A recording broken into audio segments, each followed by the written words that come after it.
3rd, 2017. Chair Srinivasan, Here. Commissioner Bland, Commissioner Chapin, Here. Commissioner Chen, Here. Commissioner Devonshire, Here. Commissioner Goldblum, Commissioner Gustafson, Here. Commissioner Lutfi, Commissioner Shamir Barron, Here. Commissioner Voss. Commissioners, the first item on the agenda is an application for a certificate of appropriateness of the Borough of Brooklyn, docket number 19-10029. This is 204 6th Avenue, located within the Park Slope Historic District Extension 2. This is a neo-Gothic style apartment house built in 1879. The application is to alter the storefront. Good morning, Commissioners. Julianne Wiesner-Chianese, Preservation Staff.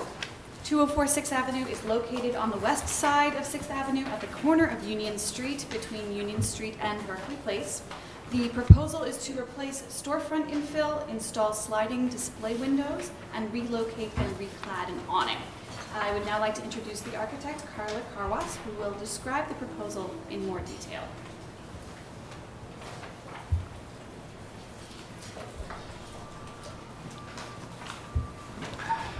Good morning, Commissioners.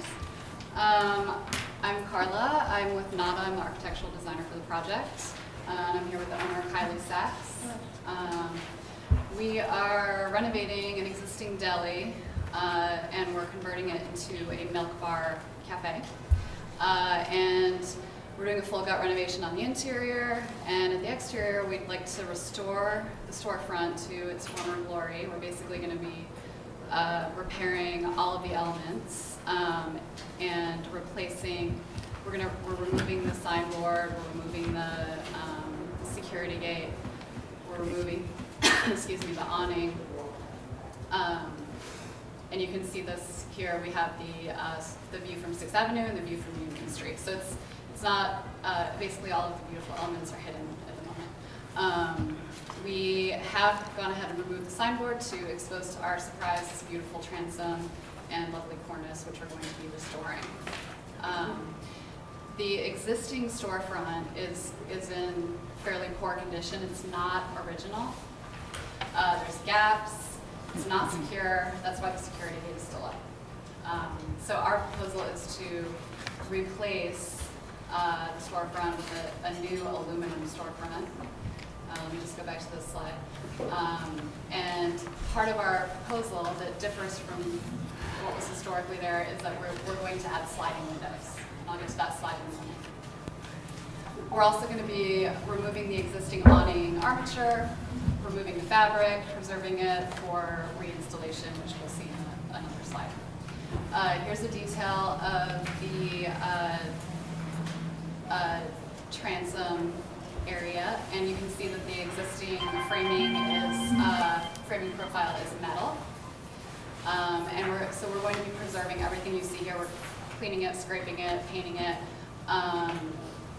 and essentially restoring it. So here we are with the existing elevations, and here's our proposed. So you can see we're keeping the proportion of the original storefront, and we're going to be adding a vertical mullion so that we can get a sliding operation on our windows. This is a cafe. We'd like to get fresh air in there, energy efficiency. It's also a pretty tight space inside, therefore the sliding windows so that we don't have anything swinging in or out to interfere with customer seating. There's also lots of children that will be visiting the cafe. Zoomed in version of the existing. So formerly there were no sliding windows. We just had these nice large panes of glass. We're adding the vertical, as I mentioned before. Just to kind of run through the scope of work, cleaning, patching, repairing the cornice. It will remain its original terracotta color. We will be restoring the transom. Some of the pieces of glass are broken. We will be having those repaired. We will repair the existing framing and preserve it. We will then remove the existing storefront, which is not original, replace it with a new aluminum storefront, frame color to be matte black. And then we will also clean and repair the existing bulkhead. It's in pretty good shape, so I think it's going to remain as it is now. These are sections through the front door. So you can see on your left the existing, definitely keeping all the same proportions. What we are going to change is that we're going to raise the awning so that we can get more light into the space. And that's going to be mounted directly below the cornice. We will also, in order to reinforce the transom, we're going to be adding some framing at the back of it to support it. And we're going to match the, try to match the profile, but we're going to do it in wood.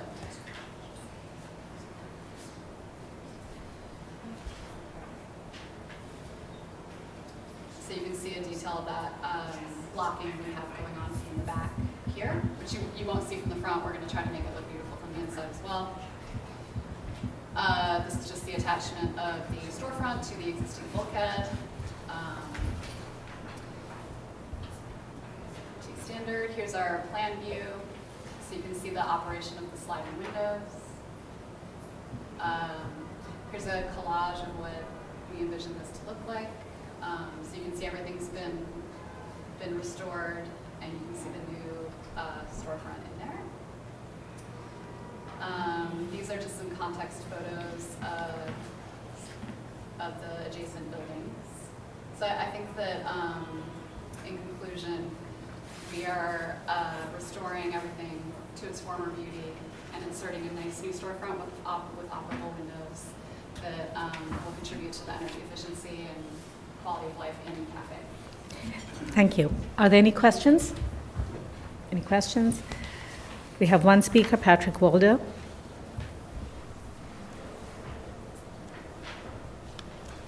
Good morning, Commissioners. Patrick Waldo, Historic Districts Council. HDC objects to the placement of the awning over the stained glass transom. Storefronts with stained glass transoms are increasingly rare, and we would like to see this unique historical feature accentuated, not obscured. The proposed awning would go on a corner of a block that faces east, eliminating the need for an awning. If the applicant cannot part ways with this awning, however, HDC would like to see the awning placed underneath the transom in order to better highlight the beautiful leaded glass on this historic 19th century apartment house. Thank you. Thank you. Are there any more speakers on this item? All right. Community Board 6 recommends conditional approval. They encourage that the Commission reject the sliding glass windows and insist on a fixed single frame window instead. Right. Do you want to just respond to the testimony about the location of the awning? Sure. Yeah, Yes. Sorry, I'm Kylie.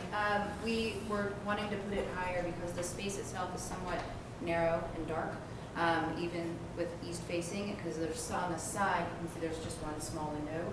So by raising the awning, we were hoping to just allow that much more light into the space. It's not more complicated than that. That was our rationale.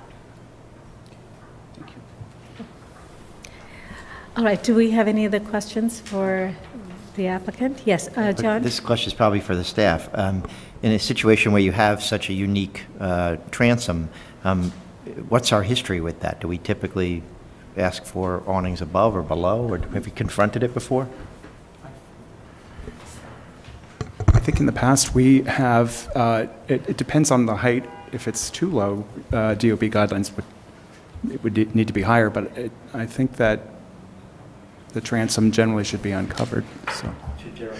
Left uncovered, so that the awning springs from below the transom.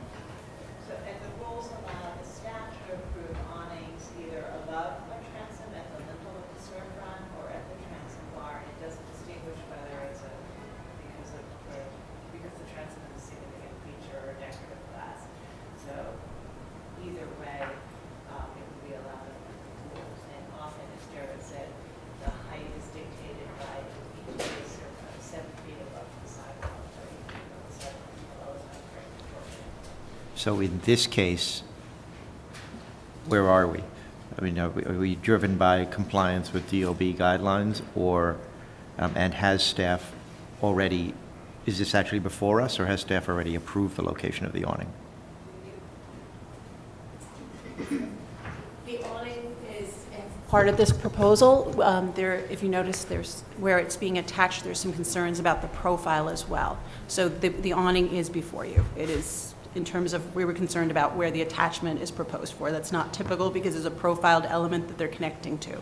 Normally, we expect it on a flat surface. Right, but how about the DOB issue? Did that drive where it is in this? Well, you can see on the drawing that shows the height proposed, so currently what they're showing is it would be 10-foot high, so it looks like it could be installed at the lower level, because it is showing a 7.6 clearance there, so, or 7.9. But if the framing were flat, this would be done at staff level in this location. Okay. Yes, Michael? My initial response to it was similar to the testimony, but one issue with stained glass here is that they are backing it with a frame and glazing, which typically creates a superheated air situation between those panes of glass, which is generally detrimental to a stained glass situation because the lead is very malleable. And so in this particular case, actually, I see the awning protecting it from intense sunlight, and I think in the long run, in the bigger picture, it actually will be a better situation for the stained glass. Okay. All right, do we have any other questions for the applicant? If we don't, we can close the hearing. All right, comments? I think a lot of this is very restorative, and I think that's very positive. I know the community board said that they would prefer to have the single pane glass, but I think that allowing them to have the sliding glass, I don't believe it really detracts from the overall storefront, and so it allows them to have a certain program and use within the space without detracting from its historic character of the historic district. So I think I'm fine with that. And in terms of the awning, ultimately the awning is reversible. It can be removed and it can be retracted. So I think that in this instance, the location is fine as well.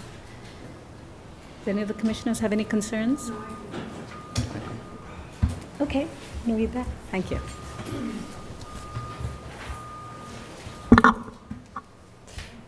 In the matter of docket 19-1029, 204 6th Avenue, Park Slope Historic District Extension 2, a neo-Greek style store and apartment house built in 1879. The application is to alter the storefront. I note that the building style, scale, materials, and details are among the features that contribute to the special architectural and historic character of the Park Slope Historic District Extension 2. I recommend approval, finding that the work will not damage or destroy any significant architectural features, that the existing historic bulkheads and leaded glass transoms will be retained and restored, that the proportions of the display windows will be consistent with traditional storefronts in buildings of this type, and that the change in operation from fixed to sliding windows will not alter the character of the storefront, that the finish of the new storefront framing will match that of the historic transoms, and that the awning will be in keeping with awnings historically found at buildings of this type, style, and age in terms of placement, dimensions, materials, and details. Right, and if I can suggest that they continue to work with staff to refine the details of the storefront and awning installation. Okay, can second that, and all in favor? Aye. Any opposed? This application's approved. Okay, Commissioners, the second item on the agenda is an application for a certificate of appropriateness, Borough of Manhattan, docket number 197201. This is 416 West 13th Street, located within the Gansevoort Market Historic District. It's a neoclassical style factory building designed by Trowbridge and Livingston and built in 1901 to 1902. The application is to construct a rooftop addition, elevator bulkheads, and a covered walkway at the roof.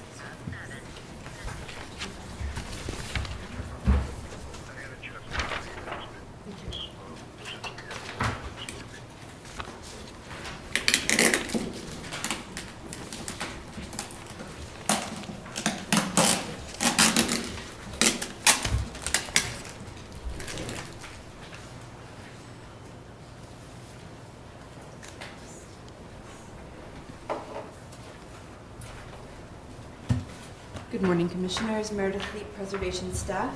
416 West 13th Street is a factory building on the south side of West 13th Street between Washington Street and 9th Avenue in the Gansevoort Market Historic District. The application is to construct a rooftop addition, elevator bulkheads, and a covered walkway on the roof. The additions will be visible from a public thoroughfares, and the applicants will walk you through these views. The architect is here to discuss the details of the proposal. Good morning, commissioners. My name is Robin Osler. I'm the principal of EOA, Elmsley Osler Architect.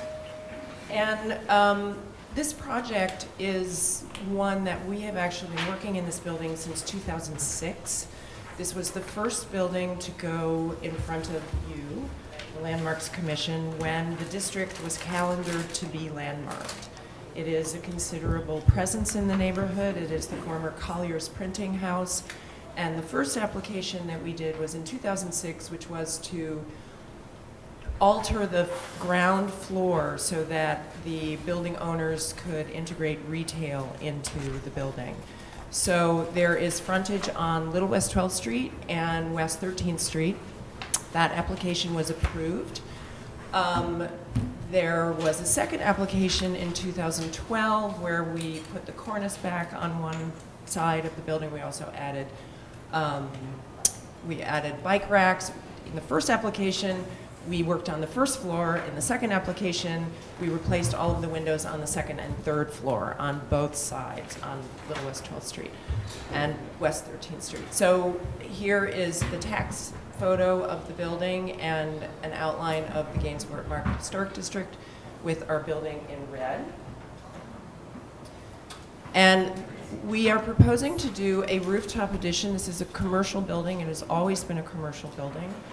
And this is a plan of the existing rooftop with images. You see on the top of the screen in the drawing, there is an existing water tank bulkhead.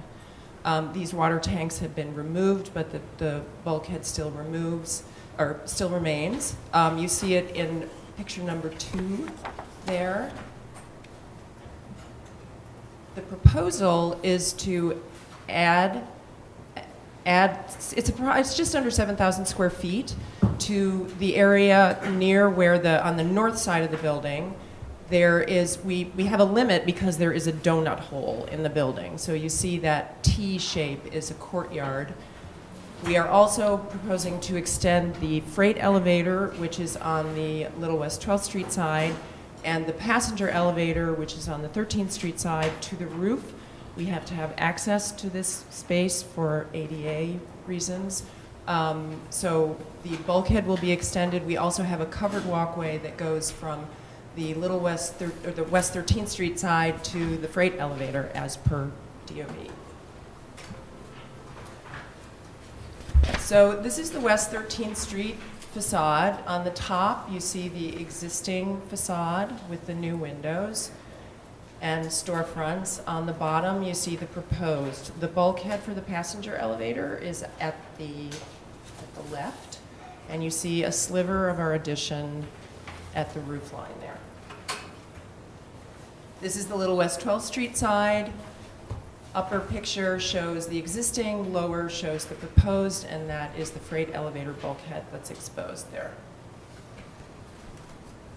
So these are the proposed and existing views from various different places. This is Little West 12th Street. So the images you see the mock-up. This is visible from Little West 12th Street from various different locations. Very slightly at this particular side. On the West 13th Street side, you see the bulkhead, you see the entry vestibule, which is in front of that elevator bulkhead. And in that center row, you do see the addition itself. We have sloped the front of that addition to minimize its exposure, but also as a reference to the industrial character of the neighborhood and those north-facing skylights that you see throughout the city. This is the existing West 13th Street side with that concrete, we call it the bunker. And this is, all of these images are actually if you were literally floating above at the 4th level. This is not what you see on the street. Is that one floor, is that a one-floor addition, or is it two? It's a 1-floor addition. Okay. Right. So this is Little West 12th Street, existing, and this is the proposed. So these are other rooftop additions in the neighborhood for reference. As you see, there's Washington Street, 415 West 13th Street, 344 West 13th Street, number of different types of and scales of rooftop additions. And this is an 3D axonometric showing the massing of our proposal. A section with the above being existing. You see the donut hole there, the below. You see the addition. And one of the things that you should take note of is that we are underbuilding what we have the right to do. And we have pushed the front of our addition forward a little bit from where that bunker is presently, but we have not taken it to the maximum limit that we have as right. We have also sloped the facade of that front piece back further than what is required by code. So, and this is because there's a certain amount of square footage that the owner needs to be able to lease this property, and there is a limit to how much we can build, obviously, because of the donut hole. We can build about 70,000 square feet more, but we're building just under 7,000. Question? Sure. I'm sorry, why don't you finish up? Okay. So these are sections from, you see here, this is the walkway here, this is our addition, this is the this is the freight elevator, this is the passenger elevator. So this is a section looking through that walkway. And this is if you were on the roof. One of the things that we have to accommodate here is we have to have 3 different types of windows because of how they are organized. We have to have fire-rated windows in the entry vestibule off of the elevator because it is considered a place of refuge.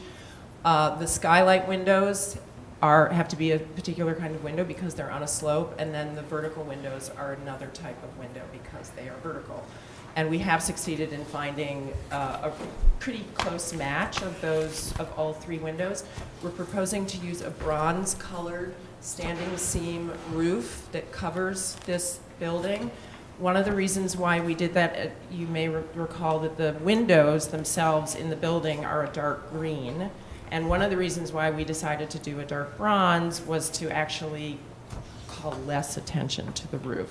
The bronze, it's a roof color, and we were acknowledging that this is a roof. Okay. So this is the side elevation. So the brick that we're using is the brick that matches the existing building, and the bronze color is also a reference. We picked up there some iron flecks in the existing brick, which is also where that bronze color came from. So it's really an idea of having this industrial workspace on the roof that is just sheathed in this standing seam metal roofing material. One of the other things we're doing is we have to have a covered walkway between the addition and the freight elevator. So we are proposing to do a laser cut black and steel screen. And one of the things we also like to do is to reference our local neighborhood or an area whenever we do projects in various parts of the country. We do research into that. This is based on a map of the neighborhood, so that's where we got the pattern. So these are some renderings. You see the existing on the far left, the renderings in the middle, and the mock-up on the far right. So I want to go back to the plan too. quickly. So this is just a close-up of that screen that is based on a map of the neighborhood. So we have sections through the 3 different types of windows. This is the skylight window.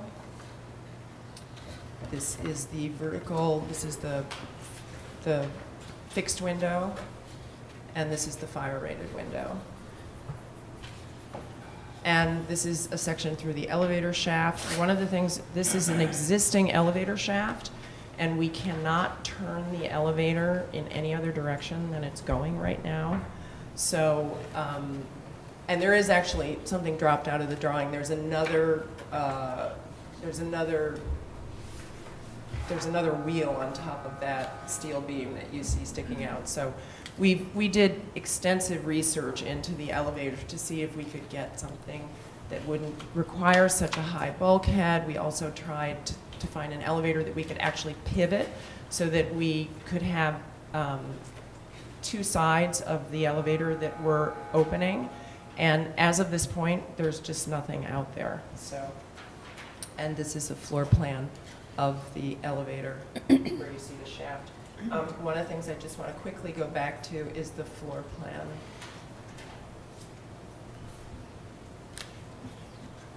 Okay, here you go. So you see there's a courtyard here, which will be used by these tenants. There's also a smaller courtyard, so that when you get out of the elevator, you're not walking into, you're having a sense that you're actually on the roof. This shaded area here is not anything that's built. This is just an indication that this is the fire department access that is required. That's it. Any questions? I have a question. So the views on West 13th Street, which is, I think, I don't remember which page it's at. Part of the building is visible. Correct. From the street itself, meaning over the front facade. Can you, I think it's West 12th Street. West 13th Street. Correct. Is that, what am I seeing? Am I seeing the sloped glass that's in front, or am I seeing the setback and the higher height in the middle? Right. Here is the bulkhead right there, and that piece right there is the lower ceilinged entry vestibule off of the elevator. And this piece here is, you're going to see the brick, and you're going to see the standing seam roof sloping down. One of the reference points we used was this point of that bunker is where we actually located our high point, and then we sloped down from that. We were really trying to minimize the view from the street. This is, when you're looking west, you don't see the addition, but you do see the bulkhead and the entry vestibule.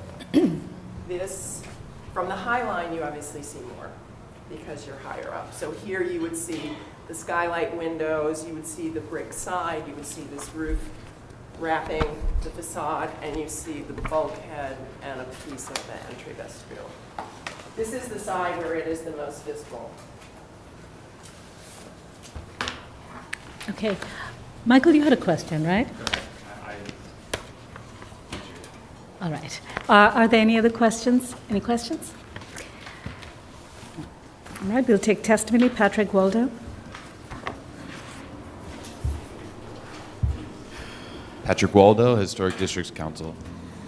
HDC does not support this application. The rooftop addition and elevator bulkheads are very visible in relationship to the front facade. Our committee questions the placement of the elevator in its current configuration. Moving it back even 3 feet might make the difference between a highly visible addition and a less noticeable one. Our committee also wonders if there aren't any further steps that could be taken to push back the addition or minimize its view from the street. Perhaps the function of the elevator could be switched so that the freight elevator is moved to the front and the passenger elevator to the back, allowing a less noticeable bulkhead at the front of the building. HDC looks forward to seeing a revised application with a rooftop addition that is pushed back and reduced in size. Thank you. The next speaker is Sarah Bean Appman.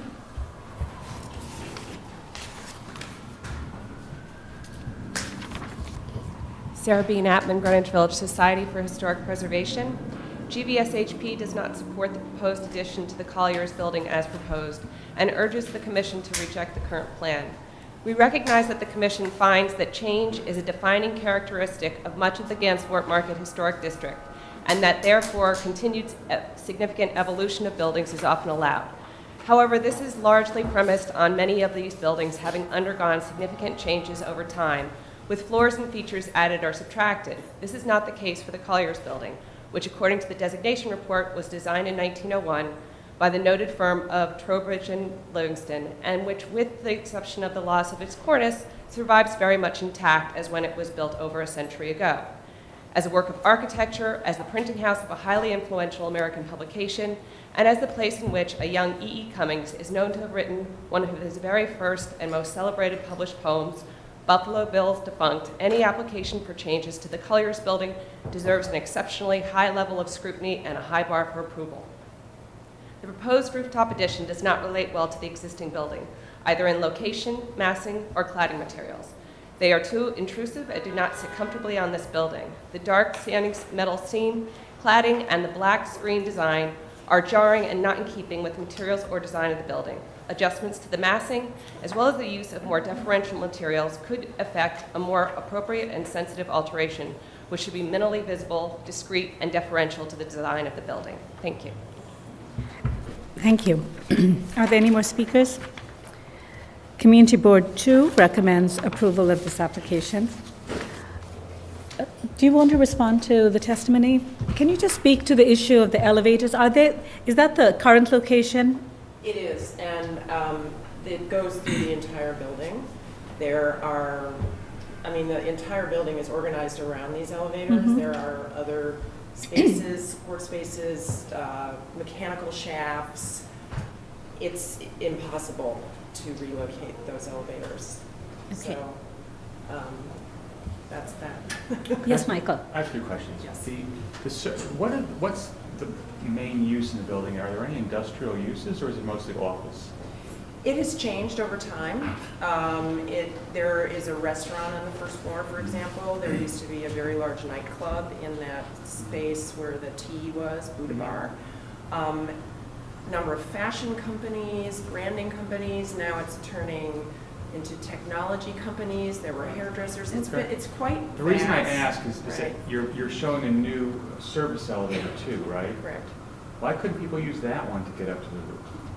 Well, there is a manufacturing company in there. Actually, there are fashion companies that have large machines where they do manufacturing. Rag & Bone is located there. So it's really about bringing up equipment and access. So it's not used at all for people? Yeah, it is. It is. Both of them are used. So why do both of them have to go up to the roof? I think it's a matter of accessibility, really. They've had there's Not ADA accessibility, convenience accessibility. Right, but there are a large number of people. It's a big building with a lot of tenants. So it's about using the elevator in an efficient way as well. The freight elevator is manually operated, whereas the passenger elevator is And that's going to be the automatic. case even when you renovate it? Yes. And why does the addition have to be 15 feet high? The addition itself? The rooftop addition. It's sloped. It's Right, no, I really- understand, but the current one is 11 feet high and is basically not visible in many locations. A lot of the visibility is self-generated, so I'm just wondering what's, if you were to find a way to make the roof slope, the roof lower, would it harm in any way the functionality of the space that you're proposing? Well, I think it was really about creating a more, like a loft space on the roof with getting that north light in a nice way. So. All right, thank you. Are there any other questions? If there are no other questions, we can close the hearing. All right, comments? Any comments? Yeah, Mike. I mean, this is a district where we've allowed for a lot of rather noticeable, to say the least, rooftop additions. But I think what the criteria have been, when that's been permitted, that those rooftop additions contribute architecturally to the district and engage in a dialogue with the historic material. And I don't think that this aspires to that or does that. So I think that in looking at it and feeling that it should be less visible, I don't think that's contradicting the nature of this particular district. I think that the visibility is significant. I mean, you're not going to make it go away from the High Line, that's for sure. But I think that from the street, the addition's visibility could be mitigated either by moving it back or by lowering it or by a combination of the two. I think that the bulkhead is significant. We do have bulkheads in this district that are very visible. I think the use of brick is somewhat anomalous. I think usually we see them clad in a standing seam metal. I think by using the brick, it makes it kind of part of the architecture of the building as opposed to the roofscape, and I would suggest that they look at that. Yeah. Okay, other comments? Any other comments? Yes, Michael. Agree with Michael on both points, the cladding of the bulkhead. I don't have a problem with the bulkhead because every building in this neighborhood has a bulkhead. But I do think that by lowering the addition by 3 feet, it would make it much less visible, and that should be considered. All right, yes, Adam. Yeah, I'll just say that I agree that the addition is just too visible over the primary facade. And it's fine to have the addition, and they should be able to achieve some reduction. It makes it less visible, as suggested. One thing they could explore, and I don't know if it would affect the visibility or not, but putting back the cornice might limit the visibility from some vantage points, while making their building look a lot nicer too. Okay, other comments? All right, so why don't we recommend that they've changed the material of the bulkhead to, I guess what was a standing seam metal, which is much more consistent with other bulkheads and would read more like a bulkhead as opposed to sort of enlargement of the building.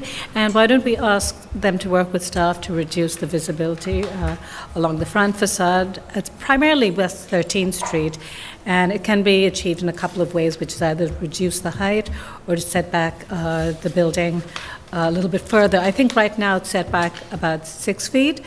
And one of the things, I understand that they have a lot of square footage, 70,000. They're only using 7,000. It's a lot of it is being sort of not used at all. So if they set it back and they want to recapture that, then they've created this courtyard, which I think could be filled in. It's a nice amenity, but maybe there are other ways in which they can recapture the square footage by setting the building back, or they can try lowering the height. Okay? John? Just one building. In the matter of docket number LPC 19-7201, 416 West 13th Street in the Gansevoort Market Historic District, the application is to construct a rooftop addition, elevator bulkheads, and a covered walkway at the roof. I recommend approval with modifications, noting that the work will not alter or eliminate any significant architectural features of the building or historic district, that the proposed one-story rooftop addition is modest in size and will be visible from West 13th Street looking east and from the High Line looking east in the context of other rooftop additions and taller contemporary buildings, that the metal materials of the addition will be in keeping with the materials and finishes of the rooftop additions found throughout this historic district, that the irregular massing of the addition featuring large north-facing skylights will evoke industrial skylights which were added to buildings in this district over time, that the simple massing and typical materials of the elevator bulkhead will help it to further harmonize with the building and historic district, that the bulkhead will be seen within the context of varied streetscapes, including a variety of rooftop accretions and some taller background buildings, and that the covered walkway will not be visible from a public thoroughfare.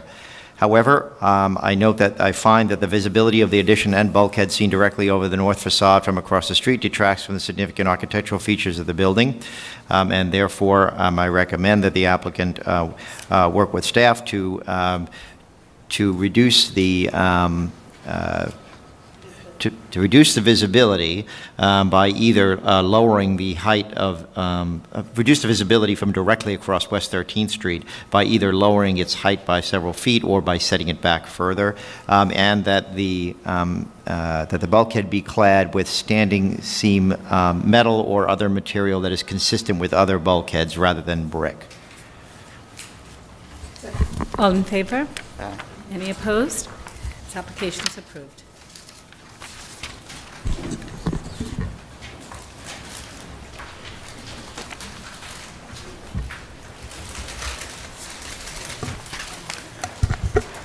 Okay, Commissioners, the third item on the agenda is an application for a certificate of appropriateness to the Borough of Manhattan, docket number 19-10008. This is 28 West 12th Street, located within the Greenwich Village Historic District. It's one of in a pair of adjoined Anglo-Italianate-style row houses built in 1851-52. The application is to legalize the installation of a cornice in noncompliance with permit for minor work 158973. Good morning, Commissioners. Stephanie Kraut, Preservation Staff. This item is 28 West 12th Street, located on the south side of West 12th Street in the Greenwich Village Historic District. The proposal before you today is to legalize the installation of a cornice in noncompliance with permit for minor work 158973. The installed bracket and panel configuration does not match the historic condition, which featured pairs of brackets as seen in the historic photographs. The new wood cornice was installed with single brackets spaced in regular intervals. The applicant, Heidi Wheeler from Halo Consultant, is here to present the proposal and answer any questions. Thank you.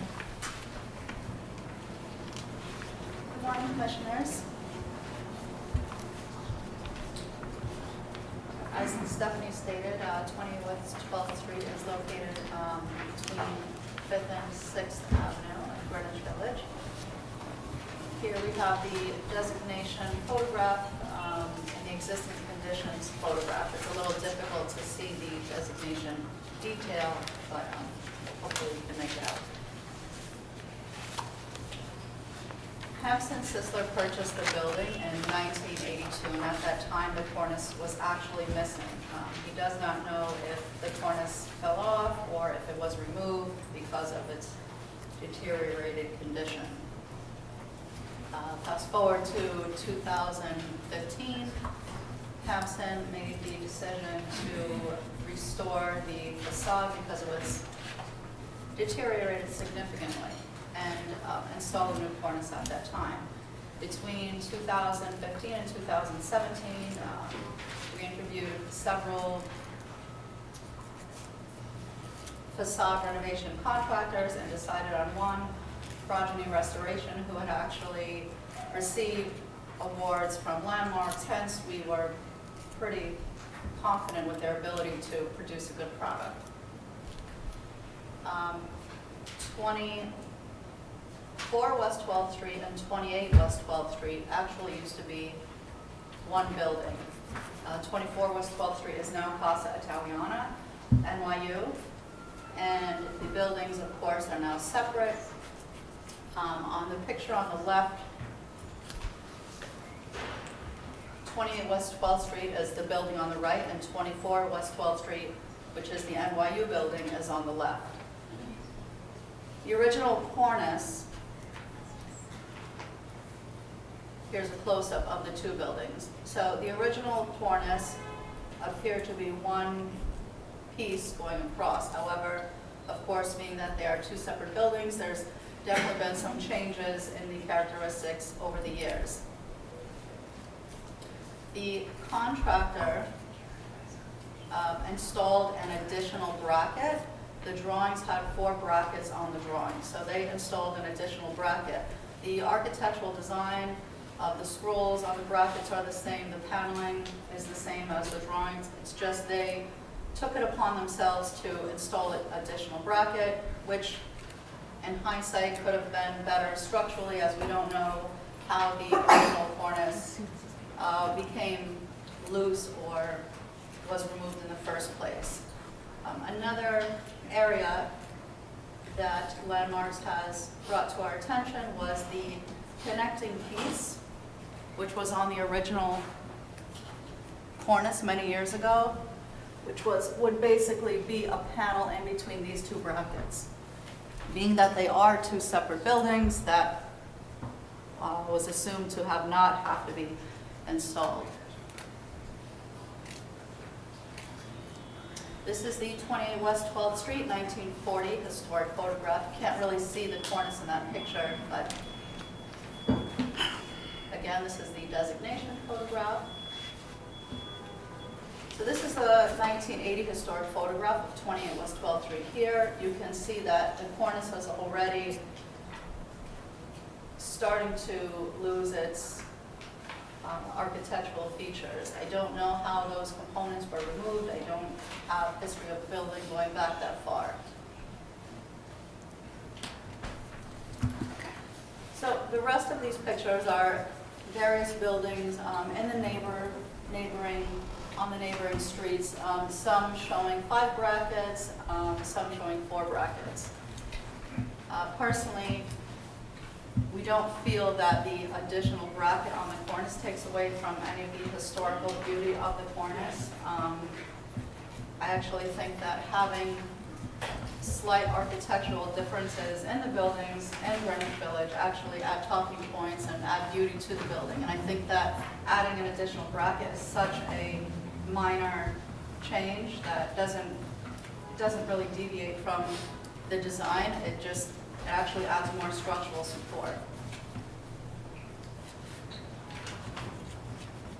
These are just some other buildings in the neighborhood. As you can see, some of them having 5, some of them having 4 brackets. And that is the end of the presentation. One more thing that I do want to add.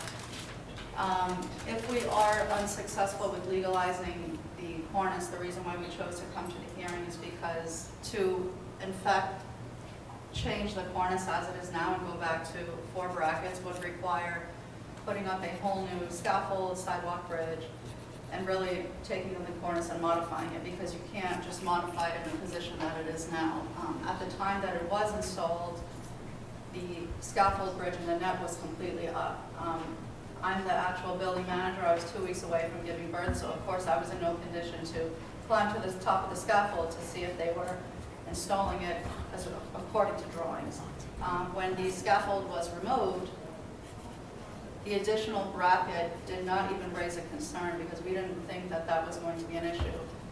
It wasn't until Landmarks brought it to our attention that we found out that indeed the additional bracket was an issue, and hence that's why we're here. Dr. Hanson Sisler, who is actually 85 years old, of course didn't have the ability to climb up on the scaffold either to assess the conditions. And of course, given the contractor's reputation with landmark restoration projects, we didn't question their professional decision either. So with that being said, we hope that the Board of Commissioners sees our dilemma and provides an approval or a solution that will not be a cost burden to the building. There is a medical office in the building also, so it does serve a community function to the building as well. Okay. Okay. Are there any questions? Yeah, just to be clear, so when this, so you applied for permission from Landmarks approval from Landmarks to do the 4 bracket cornice, and then you received that approval, and then they constructed it in non-compliance with what we approved. Right, well the drawings say match neighboring, match existing. It says contractor to verify dimensions, so I think there could have been some, I don't want to say, not necessarily ambiguity, but the drawings do show 4 brackets. The contractor did match the design of paneling, of the detail on the scroll where the actual bracket is. It's just they added an additional bracket. They took the design, let's see. As you can see on 24 West 12th, they took the design and they added the bracket right next to it and then because this building is smaller, they didn't follow that exact design. They took it upon themselves to place them where they thought would be structurally appropriate. Okay, thank you. Are there any other questions? All right, we have one speaker, Patrick Waldo. Patrick Waldo, Historic Districts Council. HDC objects to the proposed legalization in this application. The cornice that has been incorrectly added to this 1851 row house is completely inappropriate. The extra bracket wedged in is not even evenly spaced and needs to be positioned correctly. Furthermore, Greenwich Village is a historic district comprised of numerous different architectural styles. The examples of other cornices provided in the application as precedent, however, are not labeled with address or style and have no relation with what they are trying to justify. We ask the Commission to take a firm stand in support of its own regulations requiring property owners in historic districts to seek approval of the LPC prior to working on their buildings, and to deny the application. Thank you. Thank you. Are there any more speakers on this item? Speakers? Community Board 2 recommends denial of this application. Do we have any other questions for the applicant? Okay, in that case, we can close the hearing. All right, comments? What was the basis of the community board's denial? Well,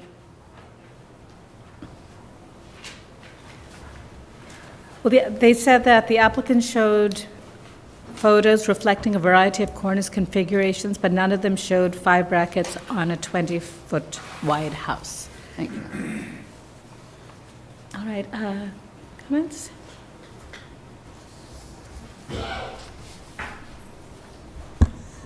I guess I'm not offended by the extra bracket, but I am concerned about how we proceed when who do we rely on when we've approved something and something is constructed in non-compliance with that. We have to have some entitlement to rely on the responsibility of some party. And here we'd be saying, well, we're waiving that. So I'm concerned about it.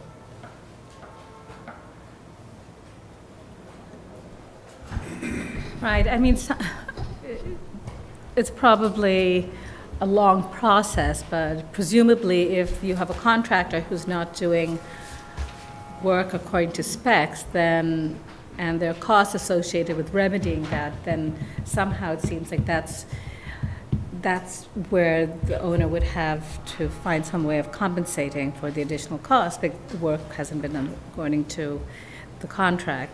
But, I don't know what it means for small small projects like this, and how one addresses those issues of added costs as a result of work that's not in compliance. Yeah, I guess my fear is that if every small project ended up like this, then we would have a lot of incorrect work on historic buildings and in districts. And so my initial response to this is to direct the applicant to perform what they were supposed to perform and what was approved and what staff spent time on, and have them remedy it. Ask just a technical question. I mean, I agree with Michael, but I don't see the need to have the work done immediately, or I don't think there's any urgency to it. Is it possible to give them an extended window to make the modifications, or is there just, it is what it is and you got to follow the procedure? The commission has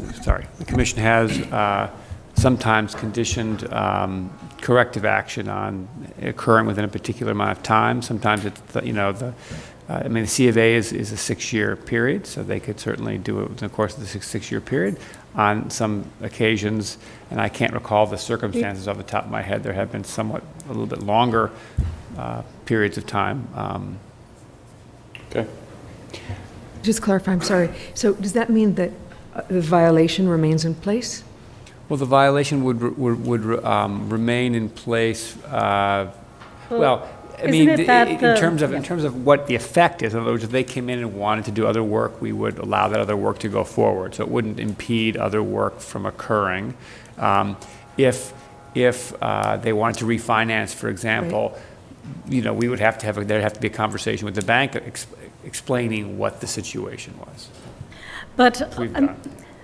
but I wonder if one can think of it more like a conditional approval, that the approval is only for a period of 10 years. I think we did something similar for legalization in Brooklyn Heights, and I can't remember exactly what it was, but I have a recollection that we gave them a 10-year period. So I don't know if it works for the C of A application, but in other types of approvals, it has a validity up to 10 years, and after 10 years, either they come back to the commission and ask for an extended period, or they go back to an earlier condition. So I think we... What's the enforcement on that, though? Yeah, I know. Well, in the case of, you know, a BSA application, it's actually put on the certificate of occupancy, where it says that the grant is only for a period of time. I think that in the case of C of A applications, because they're related to a permit, the permit, I don't know what happens to the ongoing continuity of the permit. The permit is completed and then it's kind of goes away or something. Permit in New York City, I'd be the richest guy in town. Well, maybe the permit remains open. I don't know. Right. I mean, but to go Not to... sure what we did for the case in Brooklyn Heights. I But think to that was a follow up 10-year period. on John's question, I mean, should there be, or is there in place a penalty beyond having to, in addition or beyond having to replace the cornice? That's why I asked about a staying violation in the form of, as a penalty. Well, the Commission's civil penalties sort of system was developed really as a very lenient system that would encourage compliance, which, in other words, that's what they've done. So they've gotten they were made aware of this non-compliance, and they've come in and sought to deal with it in sort of responsible way. And so there's really no penalty in that situation because they've done what they're supposed to do. They've come in and they've said, here's the situation, and they've made an argument for why, you know, it's appropriate or not. So if we were to deny it and they didn't deal with it, then there would be an issue for a penalty. But in this situation, there's really not a penalty that's available.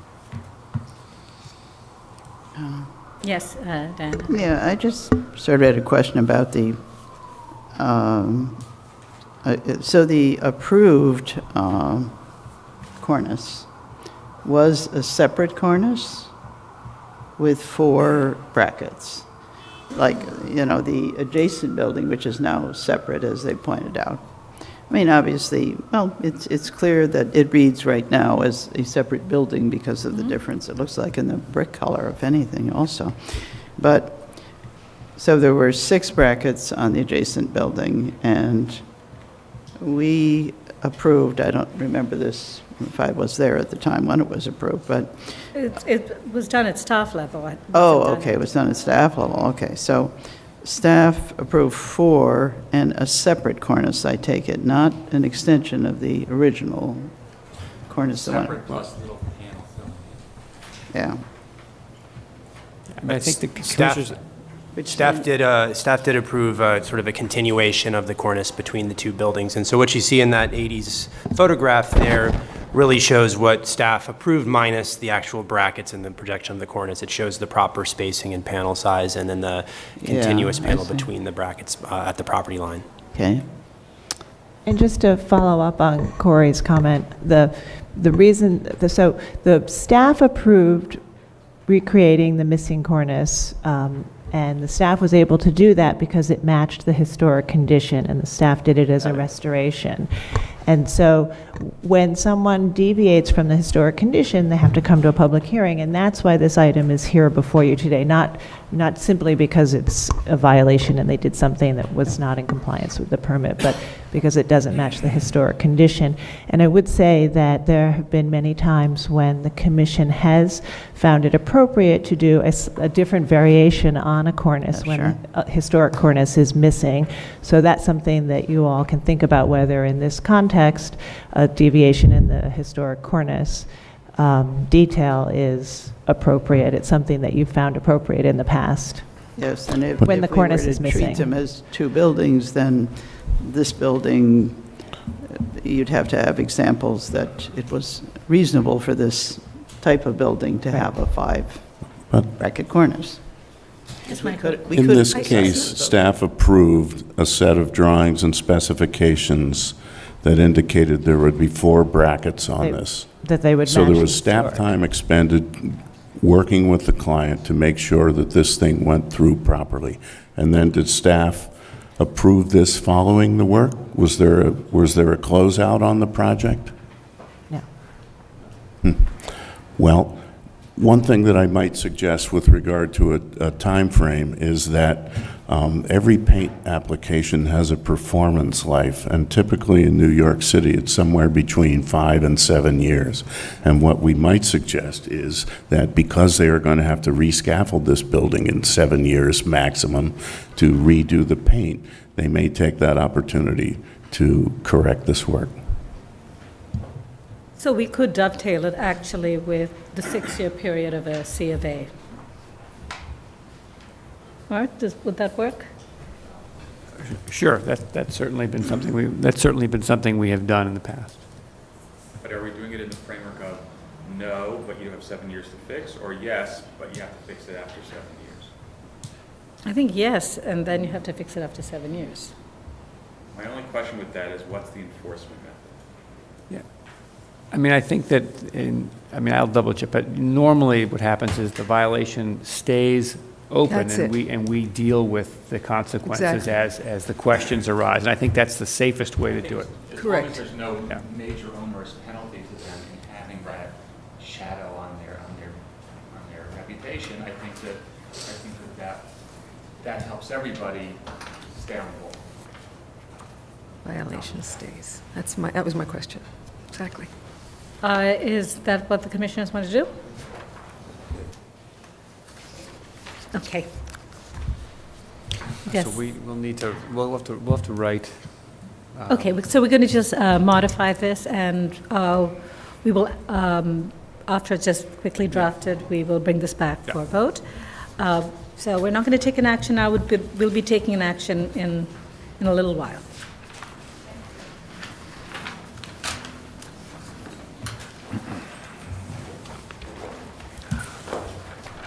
The next item is item 4 on the agenda. It's an application for a certificate of appropriateness in the Borough of Manhattan, docket number 169206. It's 13 Bleecker Street, located within the NoHo East Historic District. It's federal-style residence with Italianate-style alterations, built circa 1822 to 25 and altered several times between 1869 and 1925. The application is to replace the commercial infill.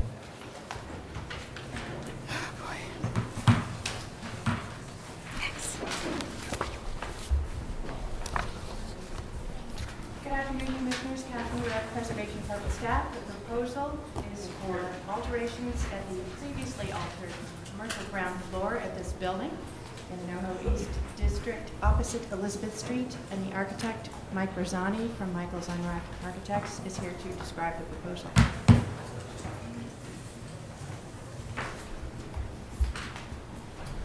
Good morning, Mike Rosani with Michael's Unrack Architects. As Catherine mentioned, our project entails the conversion of this existing 2-family house into a single-family residence. In doing so, we're looking to restore this historic look of the storefront from the old tax photos bring it back to what it used to look like. You can see over the years, one of the doors here was infilled with brick. There were some modifications to the type of brick that was used over time. The doors were installed at the face of the building. You can see previously they were recessed with stairs that were inside the building. We're also removing the storefront, the fire escape from the building and replacing the front windows with double hung wood windows to match. Some close-up photographs of the existing conditions. You can see here there used to be an entrance to a cellar retail space, which we're going to be removing. So our application, you can see, and on the left side, is to remove the existing storefront infill and replace it with new glazing, new transom, wood sign band, metal, decorative metal panning to cover the brick that's there to go back to the historic nature of the building. We're also recessing the doors back on either side, except this time, instead of having the stairs exposed to the exterior, we're going to push the doors a little bit closer and have the stairs within the building instead of having them exposed to the elements. And this is a single-family house, so the primary entrance will be on the right side. The left side will be an entrance to the cellar space. So we have various different drawings depicting all of these conditions at different levels. This is a full building elevation showing all of the removal and the restoration that's being proposed. There's a few sections detailing all the conditions, full building sections.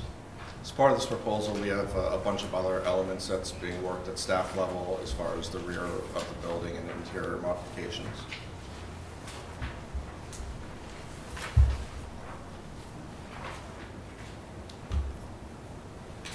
Are there any questions? Yes, Yeah. Diana, and then John. Yeah, I guess as you're looking at this as a restoration, or shall we say a recollection of the original storefront, the middle was always, it looks like some kind of an entrance probably, rather than another window. In other words, there's no distinction. You've got 3 windows here, and the windows are just three storefront windows in the bottom now. Did you think about any way to kind of recall that aspect that the center window probably was? Well, we tried to take a, to make the new window kind of reflect back to the historic nature, but since it is a residence, we didn't need that additional door into the cellar space there. So by restoring the doors on either side of the building, we're bringing that kind of element back. That's fine, yeah. So it's not a true historic recreation, but we're trying to take pieces from it and modernize it. Yeah, I understand, and I think that, personally, I think that's fine, the 2 doors restored, and the general approach. It was just that, it seemed to me that the center window was actually, it's just different than the approach originally, and I was wondering whether you thought about doing it. Actually, there are 3, it looks like 3 equal windows that, well, 3 equal, 2 windows probably, and a probably a central. And then the door in the middle, Yeah. And the stairs are actually still there, they're just covered inside. Yeah. They went down to Okay, the retail but, space. Wait, sorry, can you clarify that? So, but you're converting a 2-story condition to 1-story, right? 2-family to a 1-family. No, but I know, I understood that part. But At the lower floors. But the lower, it seems as though, are you removing the stairs because you're, unlike the existing The stairs here? tax photo? No, I'm sorry, the 2 stairs on either side, Yes. those lead to kind of a half floor, to a second floor, right? Yes. And now you're making that a continuous height from the ground to the top of the, what looks like the first floor? No. I think you can see in the section, the full building section, you can see. Oh, so the stair's still there? Okay, Yes. sorry. Yes. So these are the full building sections. And so those big tall doors are in front of that stair now? Is that it? Those 2 stairs? Correct. I think we have, you can probably, this is probably the best place you can see it. So right now, Okay. the doors would be on either side, and then once you get inside the building, there's a stair that goes down and a stair that goes up, and they're being reconstructed in new locations. There's a stair that goes up and there's a stair that goes down, which is not like the original configuration. Both stairs went up. I believe both went up. Because yes. the middle one went down. The middle one went down, and both stairs on either side went up. Okay. But the only difference now is that our stairs are within the building and they're not exposed to the outdoors. John? I may be missing something, but I haven't, is there a rendering in here of how this actually is going to look, like what the colors and materials are going to be for the? For the most part, we're restoring we're trying to get rid of this beige brick that was installed, so we're going to be removing that and then infilling it with the historic brick. And other than that, it's this is going to be a metal panel. This is mostly glass with steel framing. This is a painted wood sign band, and then we're doing the same red brick returns on the sides to match the upper portion of the building. I'm sorry, the steel framing, what color is that going to be? Black. The metal panel too? At the moment, but it's not 100% determined yet. We're still working out some of the details with staff on the profiles and the colors. Can you talk a little more about that? What's up in the air on that? Just some of the specific profiles, of the steel framing for the window frames on the first floor and the second floor here. Above, obviously, those are going to be wood double hung windows to replace an existing opening. And we have this wood sign band here that we're proposing. But it's just some of these details of like what the framing is of these steel members. We're still working out the specifics on this. Any other questions? We have one speaker, Patrick Waldo.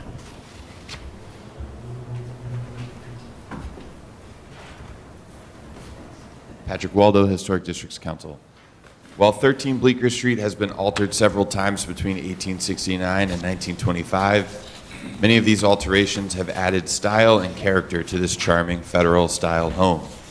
HDC wishes to see these historic changes restored and maintained. The existing attenuated door on the right-hand side of the transom is an interesting intermediate historical item that could be replicated or restored and would create an interesting composition. Duplicating this work on the other side of the facade would add symmetry and provide some recollection of the historical state of this nearly 2-century-old building. Additionally, if the applicant is removing such a significant portion of historic brick, our committee would like to see at least some of the remnants of the doors and the surrounding buff brick maintained and restored. Thank you. Thank you. Are there any other speakers? All right. Community Board 2 recommends approval of the application and commends the applicant for respecting the layered history of the building and creatively adapting the storefront for residential use. Do we have any other questions for the applicant? In that case, we can close the hearing. All right. Comments? Yes, sir. Well, I'm okay with the entire program. I think it moves us a long way towards how the building used to look. So I think it's appropriate. I would like to see them continuing to work with staff on figuring out what those materials and details are. Otherwise, I'm okay with it. Okay. Any other comments? I agree. Okay. I just want to say one other thing. I mean, I agree completely with John. If these are going to be retail, then I do think also there needs to be work as it relates to the signage. So it is not going to be retail. It's residential, right?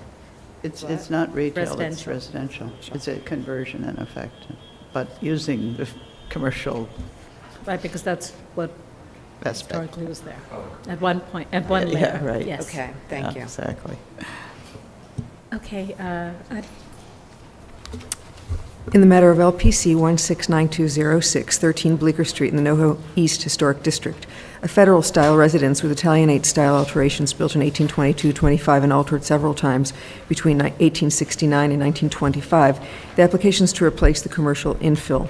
I note that the building's style, scale, materials, and details are among the features that contribute to the special architectural and historic character of the NoHo East Historic District, and I recommend approval, finding that the removal of the fire escape, the modern brick infill and doors will not eliminate or damage significant historical fabric, that the design of the new glazed infill and entry doors of the building's commercial base is based on a 1939 historic tax photo, as well as features remaining at the facade, and the materials and finishes of the painted metal infill framing and wood doors will be consistent with these features, those features of the storefront infill found traditionally in early 20th century buildings. that the recessed plane of new material, of new lateral entries and related transoms will recall the deeply recessed installation of lateral doors documented in the historic photograph, that maintaining the bluestone step at the sidewalk adjacent to the central facade will serve as a visual reference to the existing basement entry to be removed, that these changes will help to return the upper portion of the facade to its historic condition and the commercial base to a condition closely approximating that documented in the historic photograph, including large expanses of glazing, and that therefore this work will support the special architectural and historic character of the building, streetscape, and district. All in favor? Aye. Any opposed? Application's approved.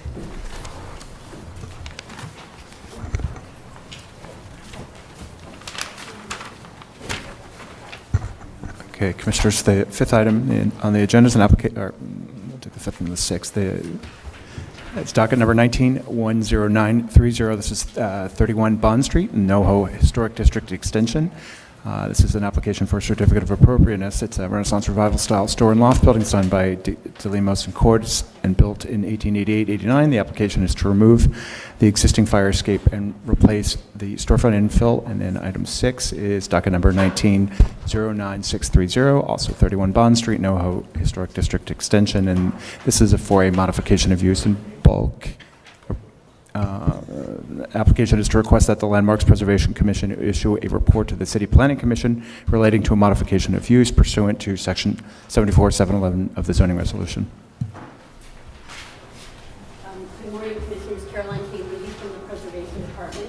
There are two docket numbers here. They're associated with each other. The first one is to perform alterations at the ground floor at the storefront. It's a restorative storefront with the change that historically there was a central entrance and the proposed storefront is going to be 2 entrances. And they also want to remove the fire escape, which does not meet the Commission's rules because this is a district for which fire escapes are unavoidable. And then in association with this work and a lot of other work that's going to be approved at staff level under a certificate of no effect, including restoration of all the windows to their historic configuration and material, a lot of masonry work, they are applying for a 74-711 for change of use at the first and second level. So I will pass it on to you. Good morning, Madam Chair, Commissioners, members of the staff. My name is Paul Prue. I'm a land use lawyer and am handling the 74-711 aspect of this project.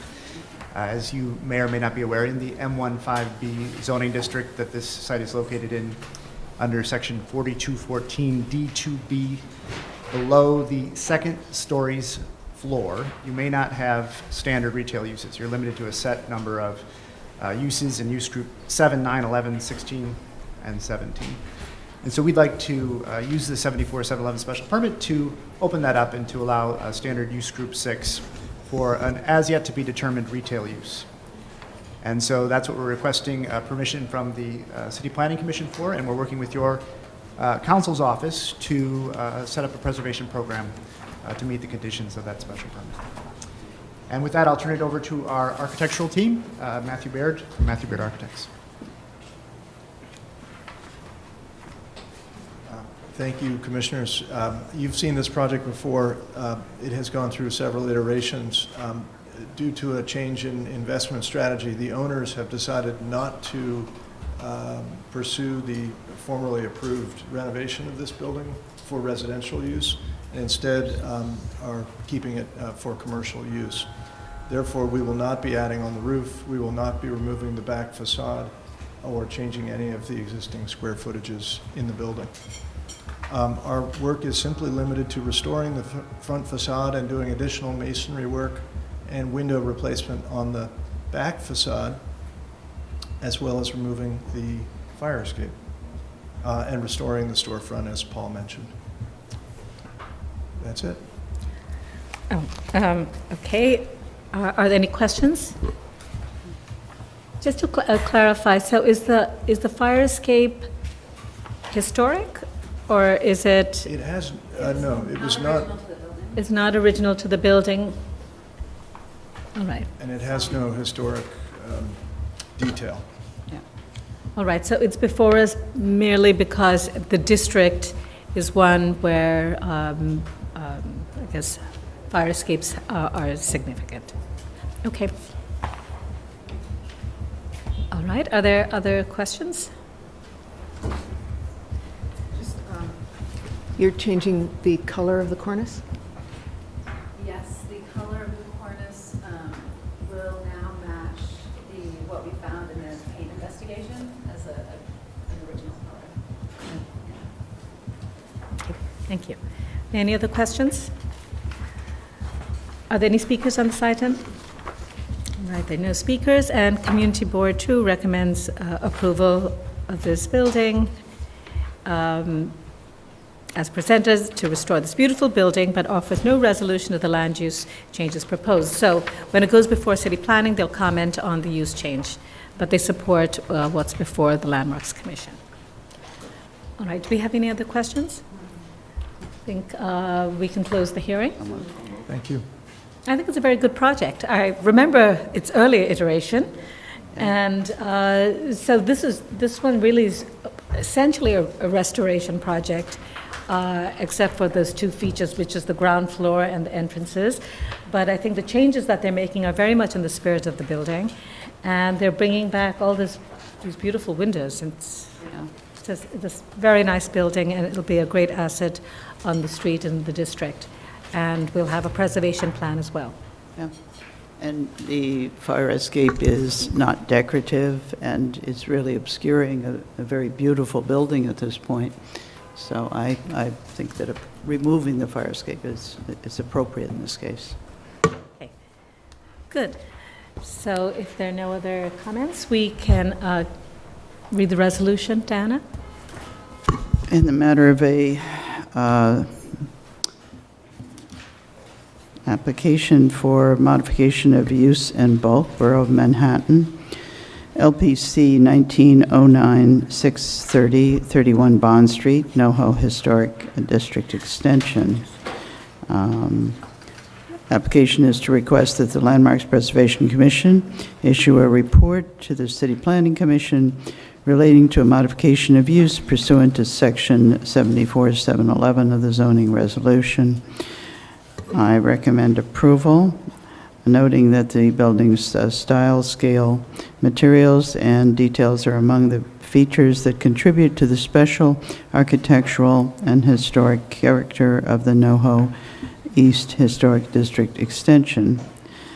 I find that the restorative work to be approved at staff level pursuant to LPC 19-10930 and LPC 19-11082, including repointing, patching, and cleaning, as well as wood window replacement, storefront replacement, fire escape removal, and repainting the cornice, will return the building closer to its historic appearance, that the restorative work will reinforce the architectural and historic character of the building, that the restorative work will bring the building up to a sound first-class condition and aid in its long-term preservation, that the implementation of a cyclical maintenance plan will ensure the continued maintenance of the building in a sound first-class condition, and that the owners of the designated building have committed themselves to establishing a cyclical maintenance plan that will be legally enforceable by the Landmarks Preservation Commission under the provision of a restrictive declaration, which will bind all heirs, successors, and assigns, and which will be recorded at the New York County Registrar's Office. All in favor? Aye. Any opposed? This application is approved. Thank you. She There read should both be of them? another one, Okay, right? good. There's the second one. Did she read both? Second one, yes. Oh, okay, so Oh, there isn't. First one, second one? Yes, the C of A Need to read component. this one, yes. Yeah, I just read it, reverse order.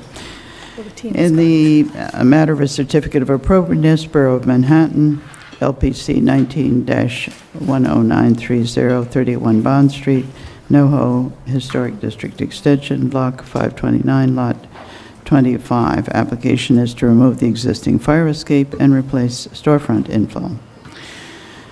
I note that the building's style, scale, materials, and details are among the features that contribute to the special architecture and historic character of the NoHo East Historic District Extension. I further note that this item is heard in conjunction with LPC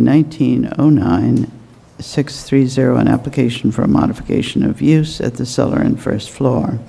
I find that the proposed work will not damage or destroy any significant historic fabric, that the work will bring the proposed storefront inflow closer to its historic appearance, although it will include 2 entrances rather than 1, that the existing cast iron piers and transom window sills will be incorporated into the proposed design, that the slightly recessed entrances, the paired doors, and bulkheads are in keeping with typical storefront configurations found at buildings of a similar age and style, and that the historic special transom windows will be recreated, that the existing fire escape is not original to the building and does not possess any decorative detailing or design, and that the fire escape removal will bring the building's primary facade closer to its original appearance as shown in historic documentation and will allow for needed repairs to the facade.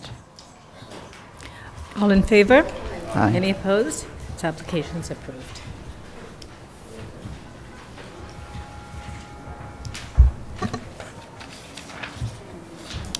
Okay, Commissioners, the next item on the agenda is it's item 7. It's an application for a certificate of appropriateness, the Borough of Manhattan, docket number 1908959. This is 126 Fifth Avenue, located within the Ladies Mile Historic District. It's a Beaux-Arts-style store and loft building designed by Robert Meineke and built in 1906, and the application is to replace doors.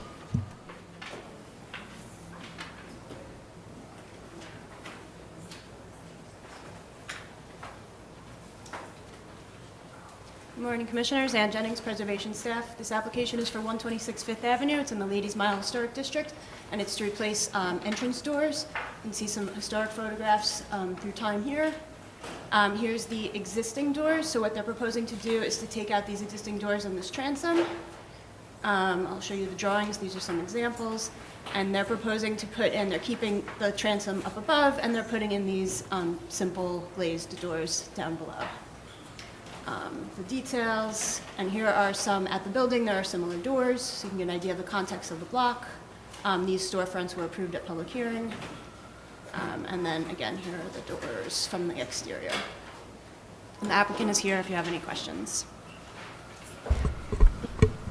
Are there any questions? Any speakers on this item? All right, no speakers. Community Board 5 recommends approval of this application. If you have no other questions, we can close the hearing. Are there any concerns with these changes? I think it seems... I like they're putting in bold lettering. How many buildings lack address, the number? Right. Okay. All right, Michael?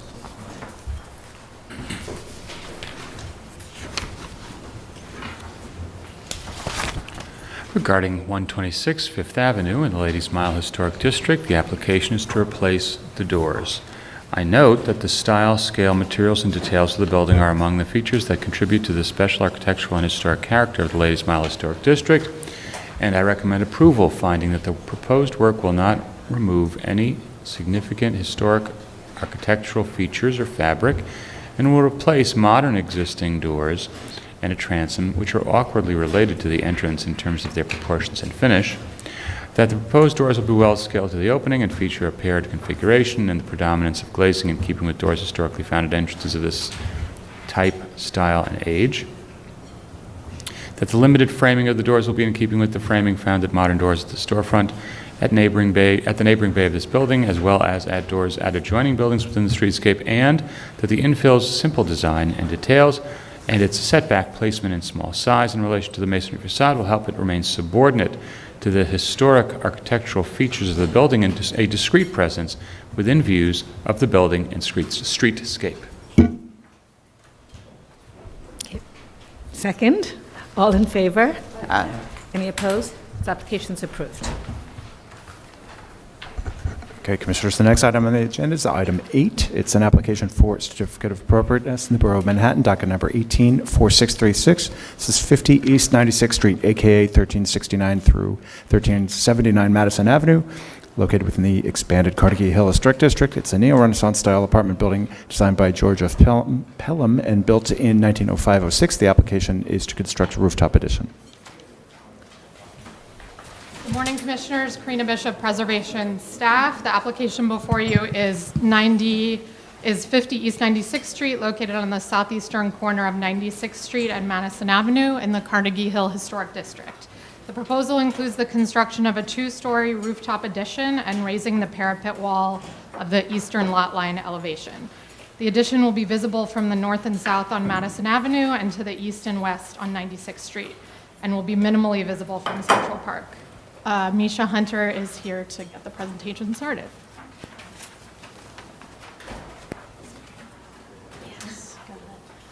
Good morning, Commissioners. Misha Hunter, Burkett Lee Saltzman Architects.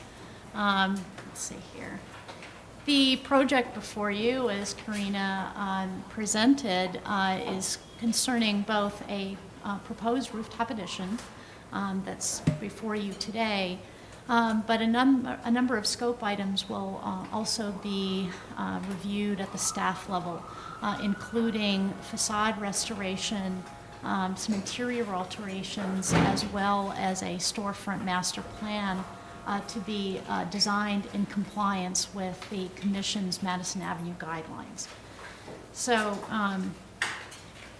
the building that we're talking about, 50 East 96th Street, is prominently situated at the corner of Madison Avenue and 96th Street, with 90-foot frontage on 96th and about 76-foot frontage on Madison Avenue. And the building is located within the Carnegie Hill Extension Historic District designated in 1993. And just to locate the building right here on this southeast corner. And just to get a sense of the context, typically buildings on the corner sites are typically taller, with the mid-block buildings being more low-rise. This one actually is a bit of a flip, with low-rise at the corner, but then taller buildings in the mid-block condition in the immediate vicinity. The research revealed that this building was originally called Woodward Hall. It was designed by the very prolific Canadian-born architect George Pelham. I'm from Canada, so I took a great special liking to that. Mr. Pelham, as I said, was very prolific, but particularly in the Carnegie Hill Extension District, where he designed 7 other apartment commissions. So he was quite busy. His firm was quite busy. This particular building, designed in the neo-Renaissance style, 6 stories, was originally marketed to 25 families as a viable and attractive alternative to a single house dwelling and maintaining a large staff. And the building was modified in 1929 by the firm of Schwartz and Gross, who eliminated most of the first floor, which had been previously occupied by residential apartments, and designed the conversion of much of the base of the building to commercial stores. So in terms of the materiality of the building, a careful study shows that there is actually about 11 courses of a tan brick water table with a rusticated limestone above, a very, very handsome rusticated entrance with voussoirs and a small balustrade, a limestone cornice separating the first floor from the upper stories, and then rusticated brick pilasters that really divide all of the bays vertically. Close inspection really shows ornamental terracotta panels in some of the spandrels, particularly at the paired windows that are all wood, and ornamental fire escapes on both Madison and 96th Street. And then we've also noticed terracotta eared lintels on all of the windows. Very, very handsome. And a secondary cornice dividing the 5th floor from the attic story, consisting of terracotta that really resembles almost beads of a necklace. It's quite lovely. And then a sheet metal cornice with a frieze. However, the acroteria that you can see in this 1908 photo no longer exist. In terms of the occupation of the building, the occupancy of the building, it's been a rental since 1908, and it has remained such. There are 21 units currently in the building. The current owners who are here originally took purchase of the building in 1942. And in terms of, let's see here, I think that's what covered it. Oh, and I did forget to mention the owners are here as well as their land use counsel, Howard Zipser, as well as Howard Weiss. And Bill Brothers will speak a little bit about the design.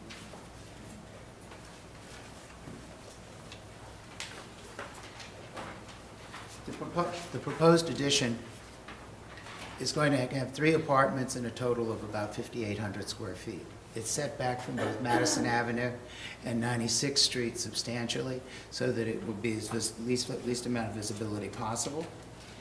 The building, the design is, it's been designed with significant features of George Pelham's facade, which include window sizes, rhythm of openings, use of pilasters to separate those windows, and using tan limestone which will match the existing brick once the brick is cleaned.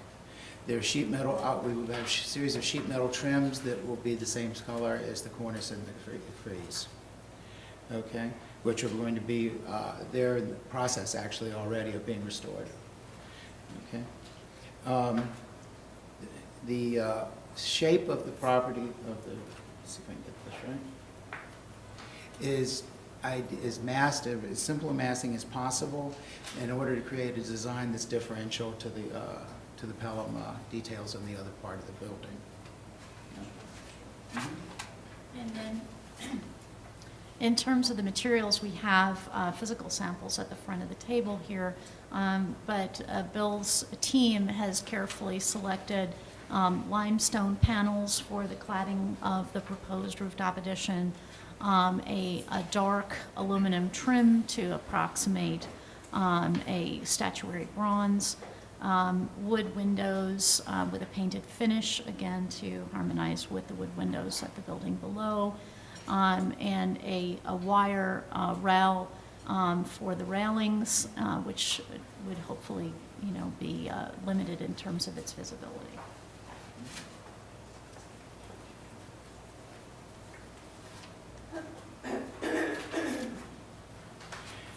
In order to determine the massing of the building, we took 3 viewpoints. Central Park looking east, Madison Avenue from 99th Street looking south, and any place that could be seen going east towards Park on 96th Street. Those 3 spots determine the setbacks for the building. In each case, we're looking from the edge of the cornice at about 14 feet at the 7th floor at 96th Street, 14 feet at same thing on Madison Avenue, and 40 feet at the smallest distance from on the 8th floor. The ceiling heights are only 9.2 because that's partly what we were able to achieve in order to keep it minimally visible. As we were saying, this is the elevation up against the adjacent south building, looking at Madison Avenue, existing and proposed. This is along 96th Street. Again, keeping the massing simple and working around not to obstruct the existing courtyard, where a number of apartments rely on that for light and air. These are the apartments that were created, the 3 apartments, and that's the roof line setbacks. In order to confirm that the visibility issues, we created a mock-up. The mock-up was changed 3 times and modified in order to make sure and confirm this visibility. The edge of the mock-up is the red line at the top of the 7th floor. And then the red line at the top of the 8th floor. The existing bulkhead, if you note, is only the overall addition is only 4 feet higher than the existing bulkhead. And also the building, even with the mock-up in the addition, you can see that it's still smaller than any of the surrounding buildings. We took the 3 view corridors and traced them to the mock-up back at 96 and Madison. Okay,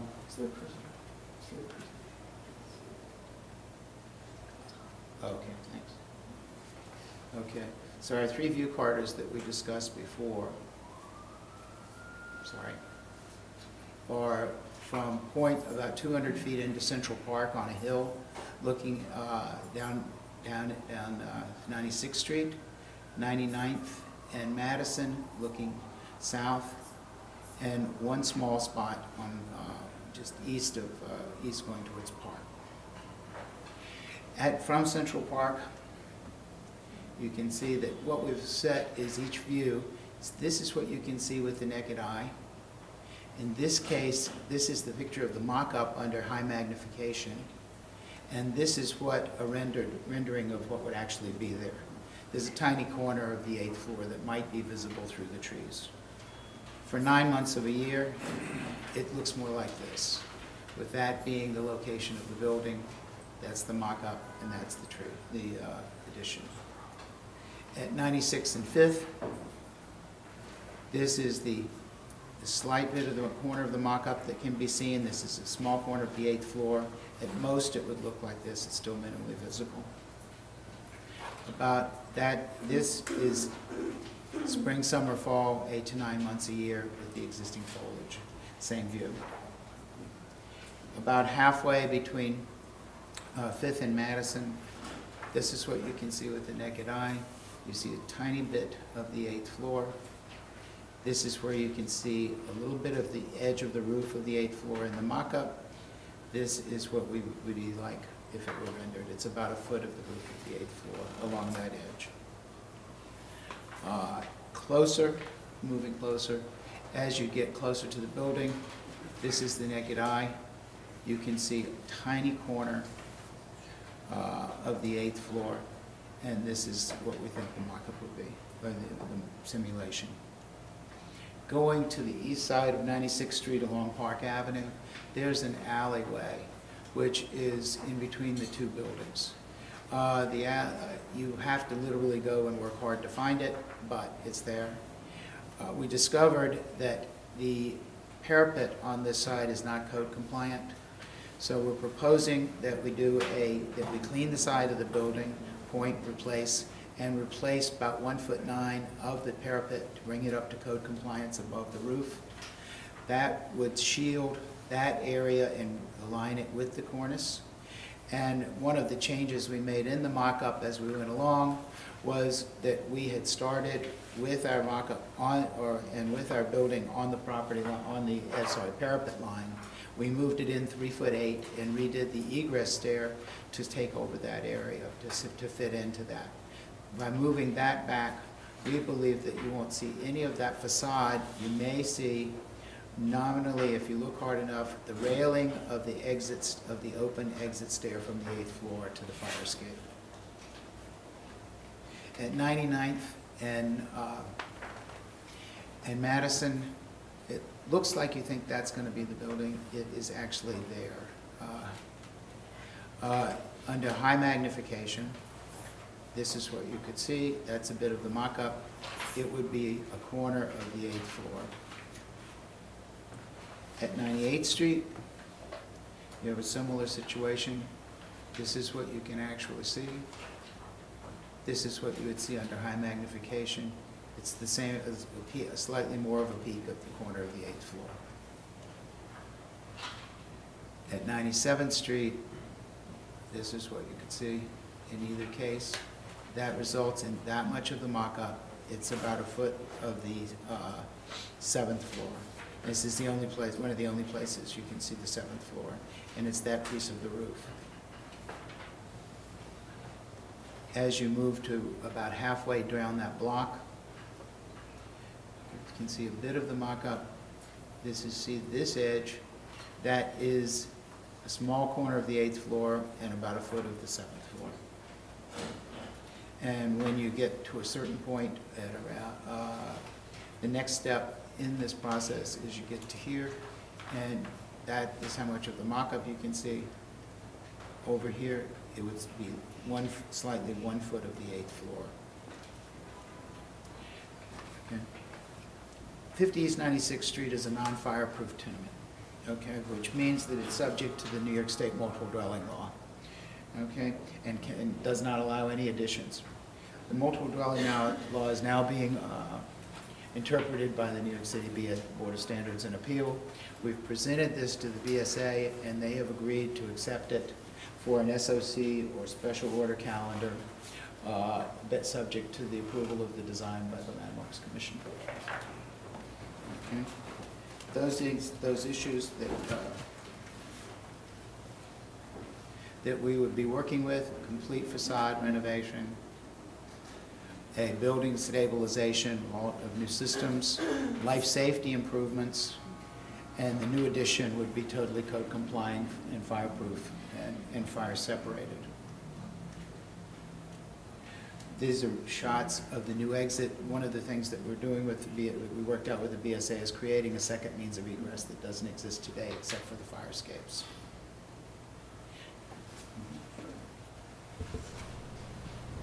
Can I ask a quick question? Have you thought about restoring or the crowning above the cornice that was represented in the 1908 image? The only place we found any evidence is on that one advertisement, the rental ad, that the owner found when he bought the building, and we don't really know what it looks like. So we know it hasn't. We don't know when it disappeared, but we haven't looked at that at all. No, I'm sorry.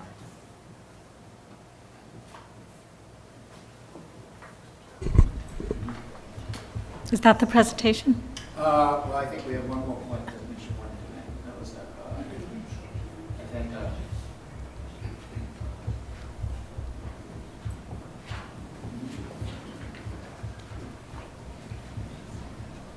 Bill's office looked into a number of examples of apartment buildings with overbuilds within the neighborhood, and the end result of that is that there are a number of examples.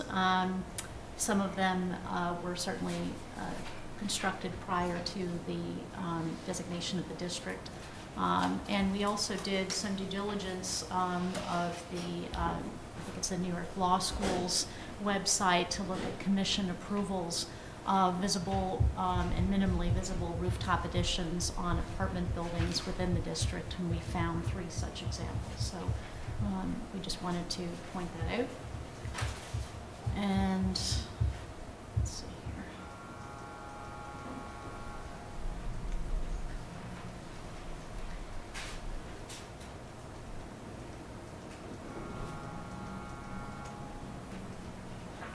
And with that, we would close and welcome any questions. Are there any questions? Any questions? All right, we have quite a few speakers. Each person will be given 3 minutes, and the buzzer will go off, so please respect that because there are many speakers here today. The first speaker is Christabel Guff.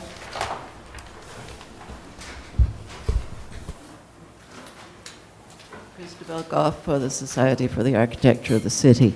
Because of the controversy about this application, I visited the site and examined the views of the mock-up and can report that it is prominent both on Madison Avenue between 96th and 97th, which wasn't so much discussed but is a major view, and also on 96th Street looking east from mid-block.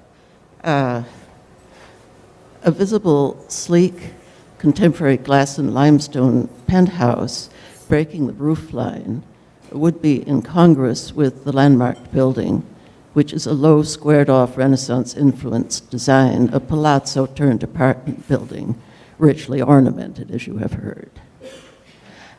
In the presentation, Some proponents have described this as a tenement because of its role in the multiple dwellings law. But I think we should remember that from the standpoint of architectural and social history, that is incorrect. It is an apartment building built in 1905, and the designation report describes it as a fashionable flats building on page 17.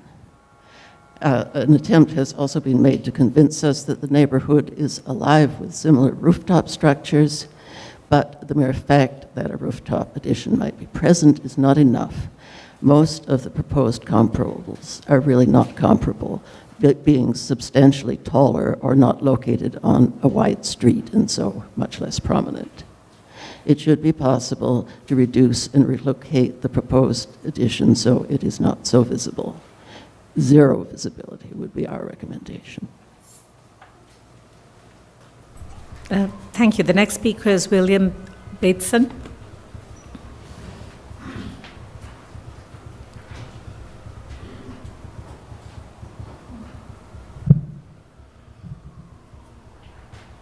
Civitas is writing in support of the proposed addition at 50 East 96th Street.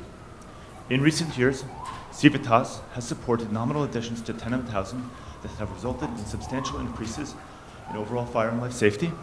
The proposed addition to 50 East 96th Street representing just such a case. In addition to the life safety improvements, the scope of this project includes additional building stabilization measures, including a new boiler, elevator, roof, and bulkhead, as well as much needed facade work and restoration of the historic structure. Throughout its 36-year history, Civitas has often advocated for the restoration and historic preservation of architecturally significant buildings within its catchment area. In this case, the proposed addition has been sensitively designed and will be all but invisible from the surrounding streets. As a result, the existing architecturally significant structure will receive substantial improvements that do not detract from its historic significance. Rather, this proposal serves as a model for other similar projects that seek to generate new housing units while rehabilitating and improving existing buildings. Thank you. Thank you. The next speaker is Patrick Waldo.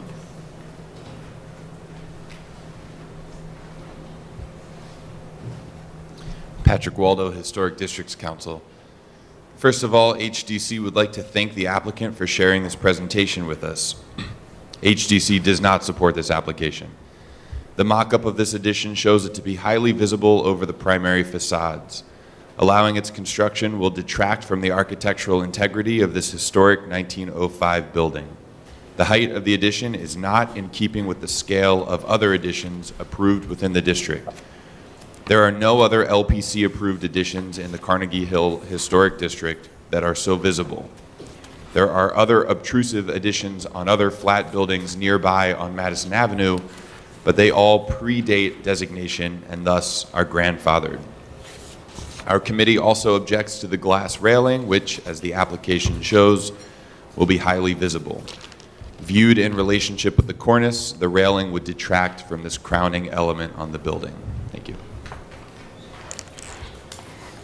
Thank you. The next speaker is Peter Stamos.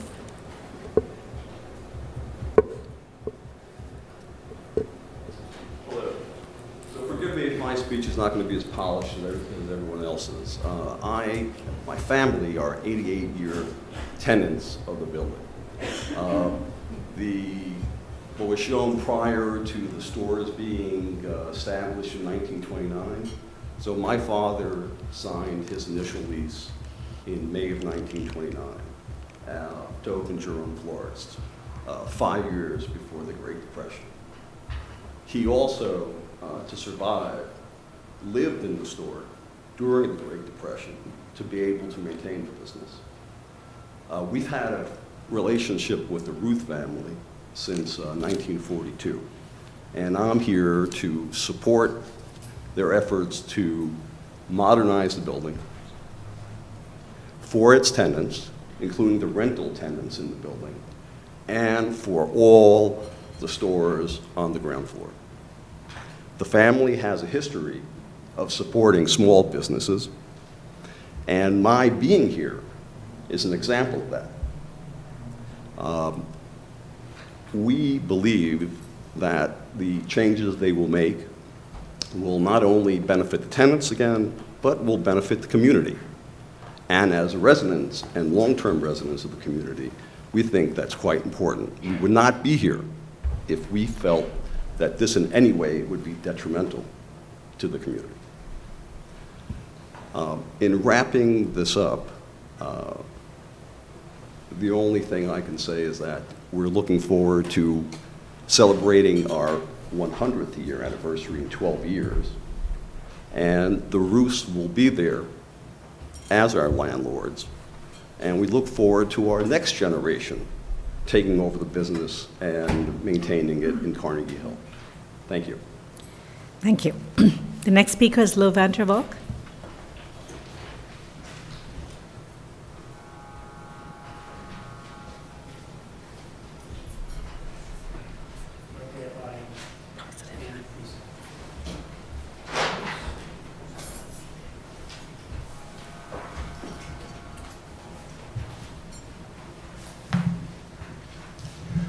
My name is Lo Vandervalk. I represent Carnegie Hill Neighbors. This building is quite significant in the history of Carnegie Hill because it's an unusual type of building. It's 6 to 7 stories. It's been cited individually 2 times by address in the designation report as being in that class of small apartments and flats during the very short period when they were built. And it's associated with one of the greatest architects in Carnegie Hill of apartment buildings, and this is his earliest extant apartment building. I focused with this handout on the visibility issue, and you'll notice that for the 96th Street visibility pictures, there's a little map to show where the pictures were taken. And in red are the applicants' pictures, locations. And you'll notice that between B and C, there's a whole slew of pictures that we were able to take that make this quite visible. And the visibility, of course, increases and then decreases, and then after the middle of the block, it disappears on that side of the street.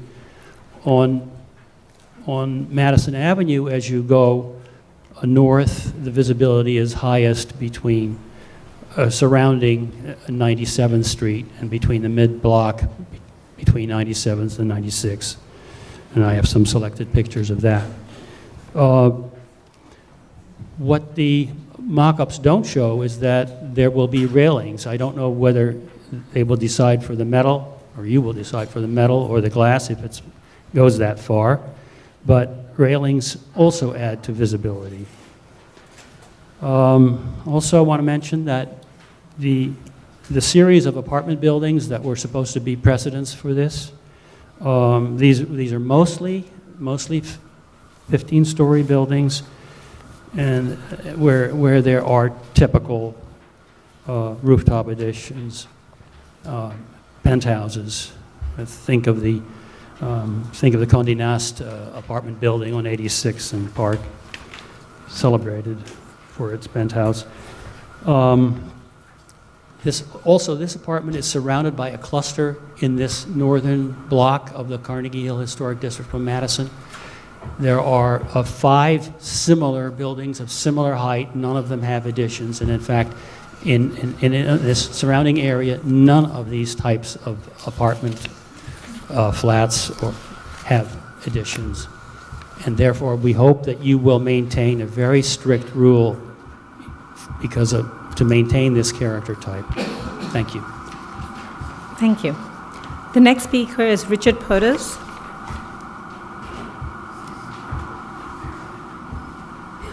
My name is Richard Potus. I run actually a real estate finance company here in New York. My family's a longtime New York family. I've personally lived on the Upper East Side since 1975. I've been a tenant in the building right above Jerome Florist for 14 years. I'm very active in the immediate neighborhood. I think this is an incredibly important building in terms of the community and livelihood of the neighborhood. The proposed upgrades to the building facade, building systems, fire and life safety, et cetera, are all very much appreciated. In terms of the view, so I hang out in that little pocket park, if you guys know it, at 5th Avenue and 96th Street. So I'm back and forth on 96th Street all the time, and I look at this facade all the time. And this weekend I was walking by, and I know this is before the current rulings or whatever, but if you look at 60 East 96th Street, there is a modern penthouse addition right there with and I think you can't really see it, but there's a glass wall protecting the penthouse outdoor area. So the way I look at this is, to the extent that there is a very, very small and design appropriate visible penthouse extension above that little facade, look, I'll just say it as a longtime resident, big deal, fine. The city evolves. We consistently in New York City, in both commercial and residential real estate, are improving the building stock. Going back to the beginning of the Landmarks Commission, as I understand it, going back to like Jane Jacobs and all that stuff, the intent was to continue to modernize the city appropriately, increasing the value of the building stock because that increases the quality of the management of the building stock. So all I can say is, I have no other interest other than being a tenant. As a tenant, as a commercial real estate professional, as a part of this vibrant community, I'm 2 thumbs up and more on what the ownership is trying to do here. Thank you. Thank you. The next speaker is Elizabeth Fagan.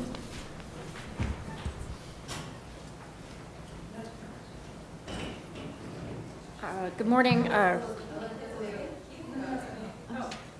sorry, I thought you said Elizabeth Bacon. Did you say? Elizabeth Fagan? Yes. Sorry. Okay. That's okay. You'll have an opportunity. Hi, I'm Elizabeth Fagan of Friends of the Upper East Side Historic Districts.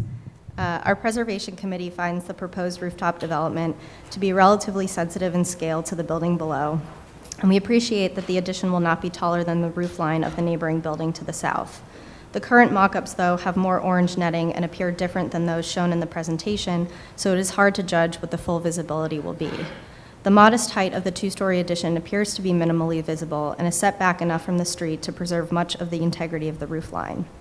In addition, we are intrigued by the use of a Gen 2 elevator, which does not require a bulkhead and could set a promising example for other landmark buildings.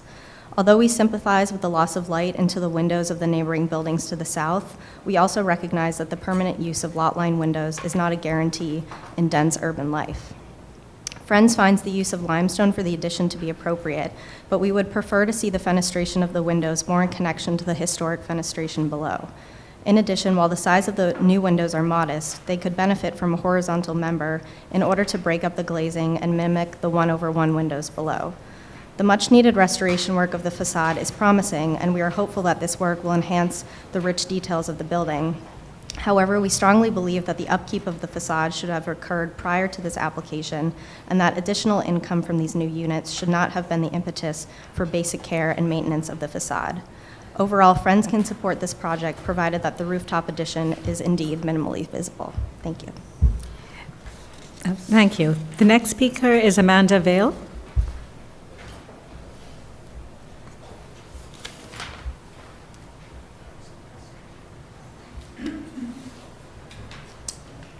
Good morning. I'm Amanda Vail, co-founder of the ad hoc group Friends of Woodward Hall. I've been a staff writer for Architectural Digest and editor of such books as the AIA Guide to New York City and Bricks and Brownstones, and I've lived next door to 50 East 96th Street for more than 30 years. On behalf of 63 like-minded neighbors and 4 elected officials who have written letters to the Commission, I'm opposing this addition. As you know, Woodward Hall's architect, George F. Pelham, designed buildings all over New York in his long career, including 10 in Carnegie Hill. But this building is the only example of his pre-World War I architectural style within the historic district, and as such, it deserves to be preserved and cherished. The Commission's own designation report for the Carnegie Hill Historic District says Woodward Hall is notable not only for its characteristic neo-Renaissance silhouette, flat-roofed, deep-corniced, balanced, symmetrical, but as an exemplar of the small apartment house, those constructions built around the turn of the last century, which the architectural historian Andrew S. Dalcourt describes as a vast sea of 6-story apartments all over the city that were built to house the emerging urban middle class. The luxury penthouse the owner proposes to erect on Woodward Hall is a reproach to this history, to the principles of neo-Renaissance architecture, and to the classically scaled buildings adjacent to and facing it on Madison Avenue. It's a lopsided stone ziggurat shoved into the corner of the rooftop in an effort, which Lo Vandervalk has already demonstrated is unsuccessful, to appear less visible from the street. Its windows have been stuck in with no regard for the symmetrical window placement on the floors below. When the windows are lighted at night, it'll look like a gap-toothed jack-o'-lantern sitting on top of the building. Its terraces will be wreathed with metal railings more suited to a yacht than a Renaissance revival building. No wonder the Landmarks Committee of Community Board Aid and the full board itself unanimously rejected this proposal, calling it grotesque and absurd and recommending that no rooftop addition of any kind be permitted on Woodward Hall. The applicant has cited 19 precedent penthouse extensions in the historic district, but of these, 8 aren't even in the district, and all but 2 are for either large-scale apartment houses or 4- and 5-story row houses. The exceptions are the former Carhart Mansion on 95th Street, whose maximally set back and invisible rooftop additions seem like harmonious extensions of the buildings beneath, and 70 East 96th, also not in the historic district, whose penthouse is a 1-story structure minimally visible from all angles.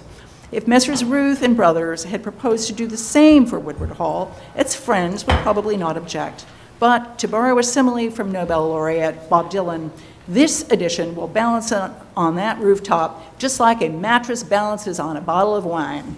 And I beg you to reject it. Thank you. Thank you. The next speaker is Stephen Morgan.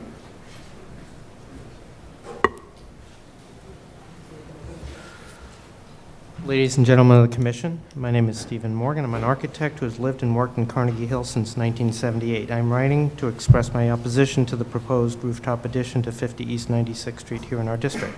New Yorkers all over the city are besieged by oversized new developments all around us, and the protection against such construction provided by our Carnegie Hill expanded district designation is not nearly as strong as we would assume.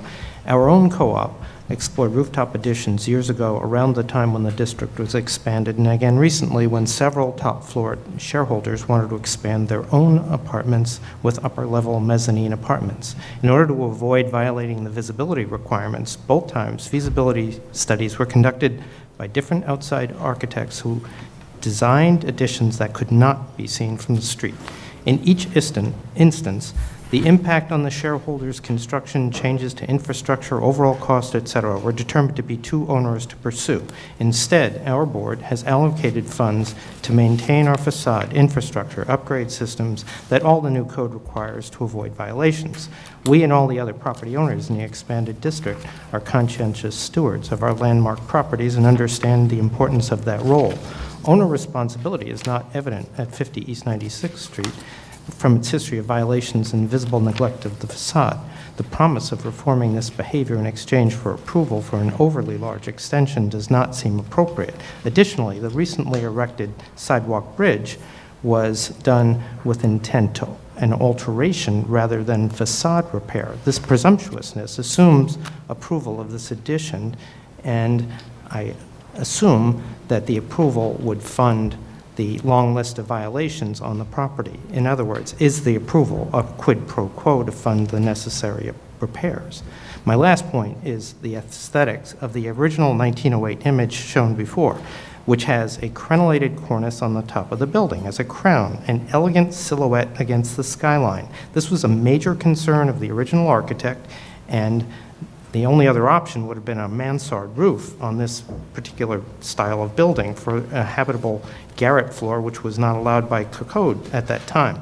The proposed international style box is an inappropriate top for Woodward Hall. It's like the children's puzzles where the heads of animals on the bodies and legs don't match. This is the wrong head for this body and leg of Woodward Hall. So we, the residents of Carnegie Hill, rely upon the Commission to protect our precious architectural enclave from future encroachment of unbridled development. Thank you. Thank you. The next speaker is Michael Bacon.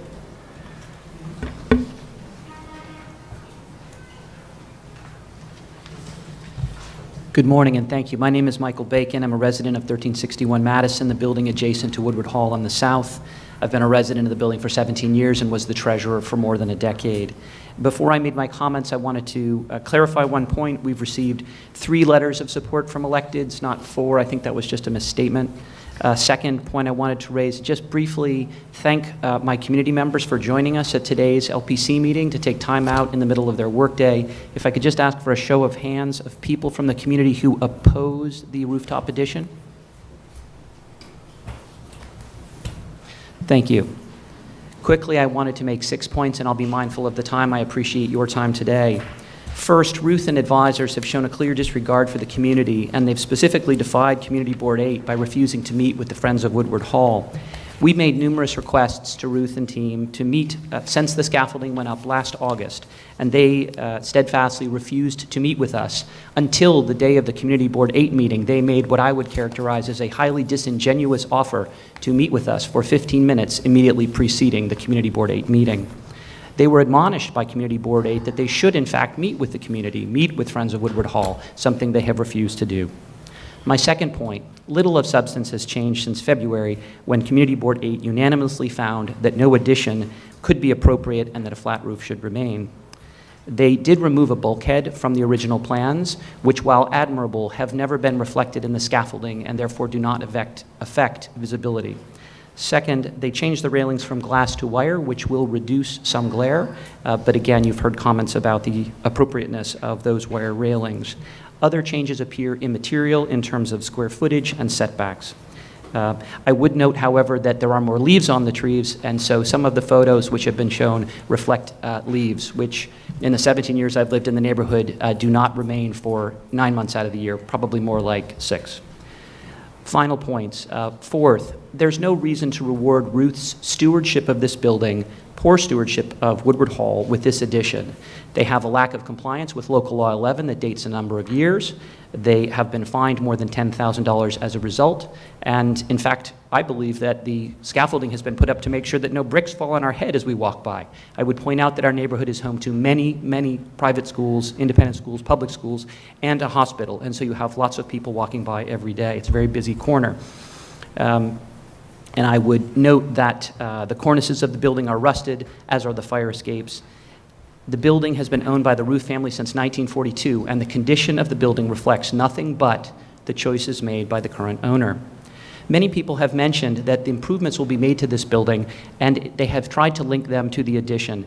We have added $1 million of capital expenditure to our building next door over the last decade, and none of it has come from an addition, and we have not benefited from commercial rental income as they do. Thank you very much. Thank you. The next speaker is Charlotte Garrell.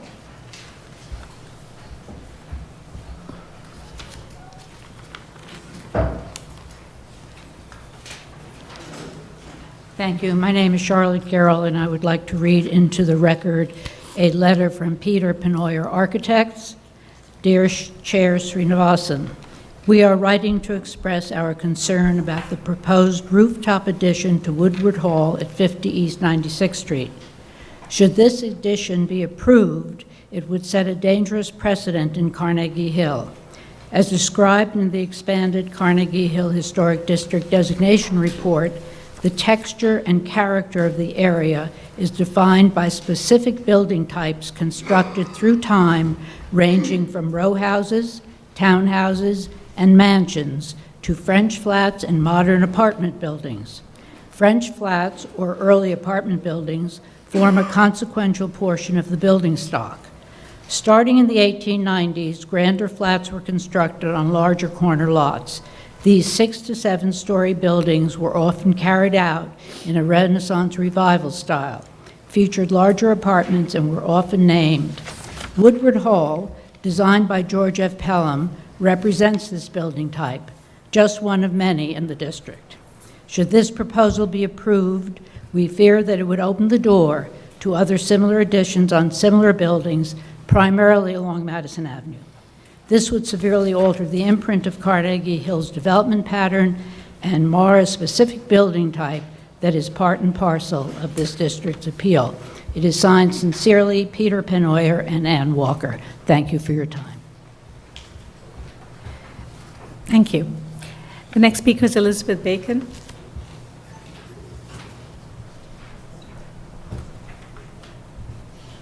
Bacon, not Fagan. Sorry about that. I'm reading into the record a letter from Greta Weil, who could not be here today. She is an architect with Weil Friedman Architects. I have lived and practiced architecture in Carnegie Hill for over 25 years. Like many others, I was attracted to this neighborhood by the abundance of historical buildings and by the scale those buildings created. This scale is fundamental to the unique personality of Carnegie Hill. Strangely enough, I am also a fan of many rooftop additions. These additions have the potential of creating villages of hidden jewels seen only from higher vantage points. However, the addition created by WQB is neither hidden nor a jewel.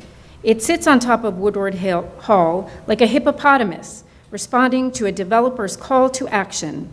The only design intent is to maximize the footprint. The addition makes no design reference to the building below, with either generating lines or with detail. The cornice of this building is not heavy enough to hide this ill-conceived addition. The scale of this project would be a very sad and menacing precedent for a neighborhood which bases its character on scale. I am particularly concerned that the drawings show the floor of the first floor penthouse, plus 155.27, to be below the roof height, plus 155.60. Additionally, the floor-to-floor dimension of the first floor penthouse is 9 feet 0 inches, leaving about 8 feet 0 inches floor to ceiling. 8 feet 0 inches is the minimum floor to ceiling allowed by code and not what one expects in a penthouse.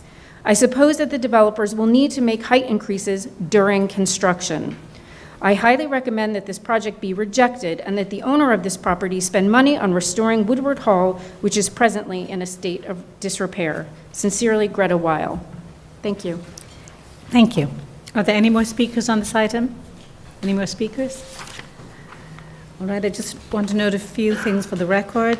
Community Board 8 recommends disapproval, and their reasons include that the addition is unrelated to the architectural character of the original building.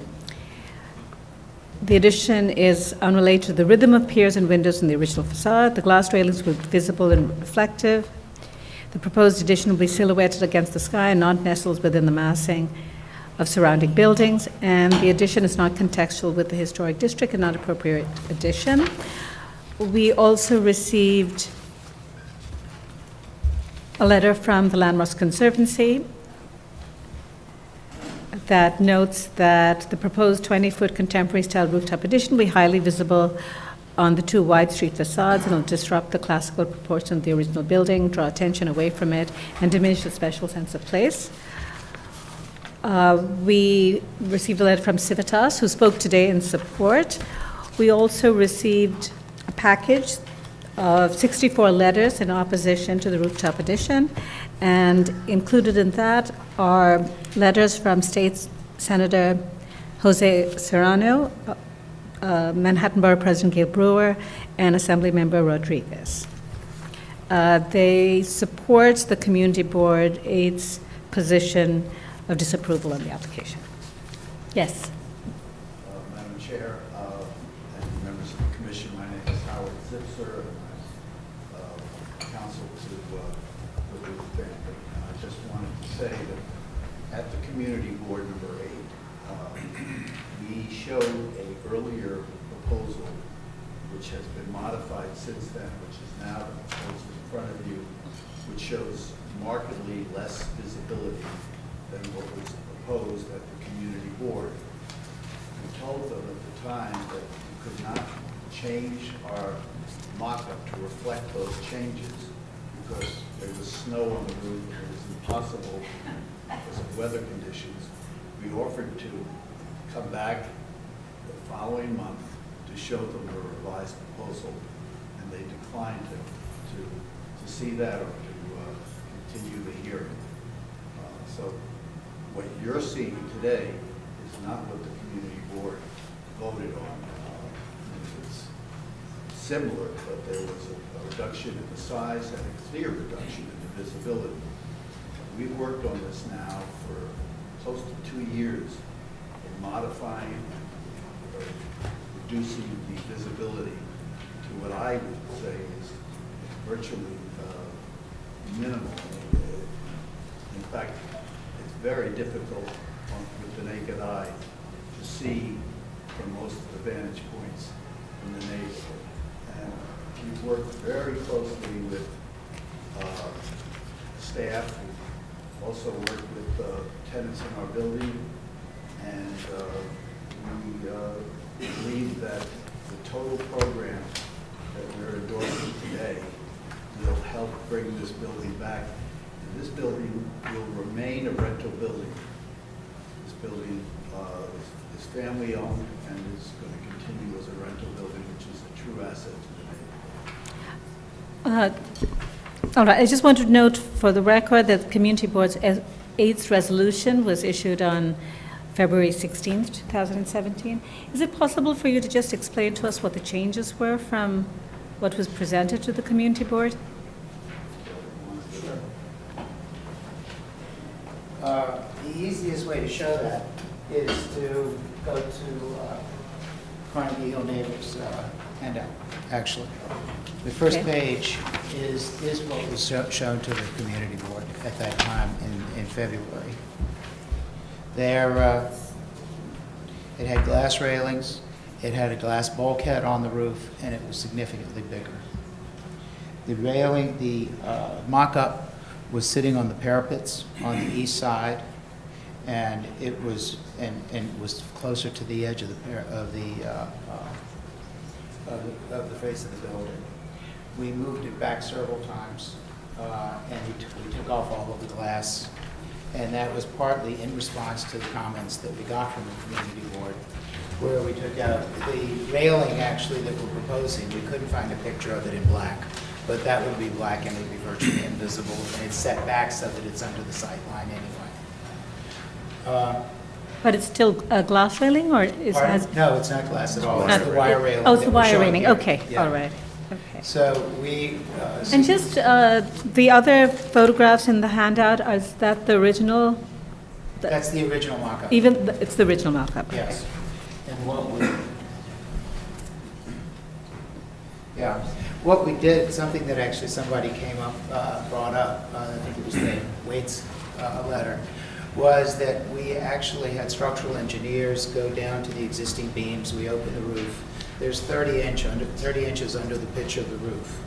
And we've looked at how we can set a new steel platform that's level slightly with the roof rather than go across the top to create a self-sustaining platform. And it's going to be much more expensive than it would be otherwise, but it will allow us a 9'2" ceiling, which we thought was the minimum for the area and for the type of apartment that we needed to build.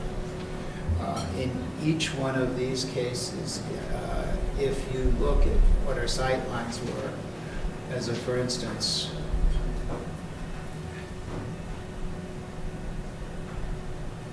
I think this would be one of them that's presented here. This is very close to sight line B, 5th Avenue and 96th Street. You'll see that what's showing on the mock-up here is almost twice as large as what's shown here. Where we pull that back in the corner, we pull that corner completely back. Very similarly, we worked with Lisa Alsman, and if you look at, go back, almost every one of these photos will show that. If we go back to the rendering, we took out quite a bit of the glass, filled it in, and worked to come up with a window pattern that's much more like the Pelham building and is more reflective of the type of rhythm that they did than the open glass that was presented here. with an idea, and we would continue to work with staff in order to continue that effort. I'm looking for...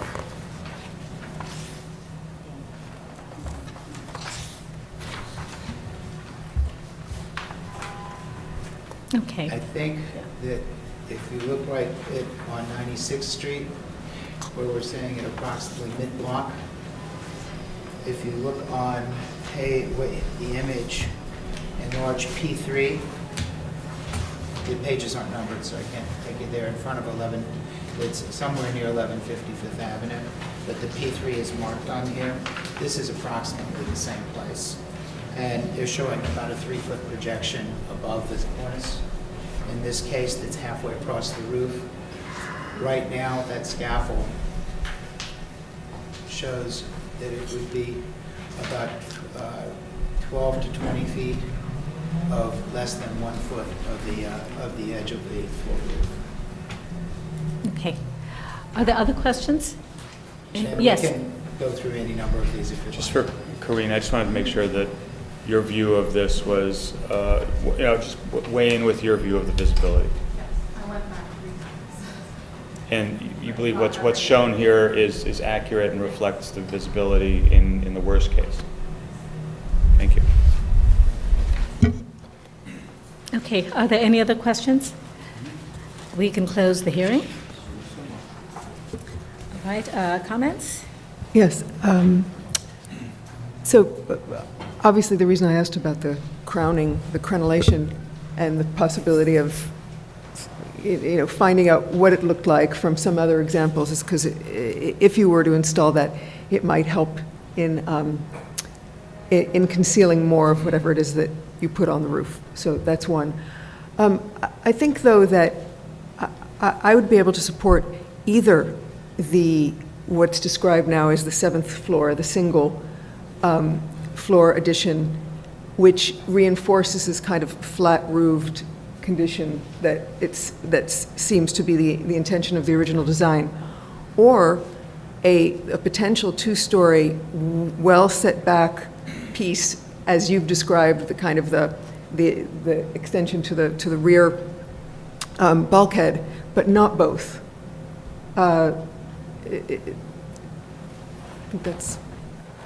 All right, other comments? Yeah. I agree with that completely. My general feeling is that it should be a 1-story addition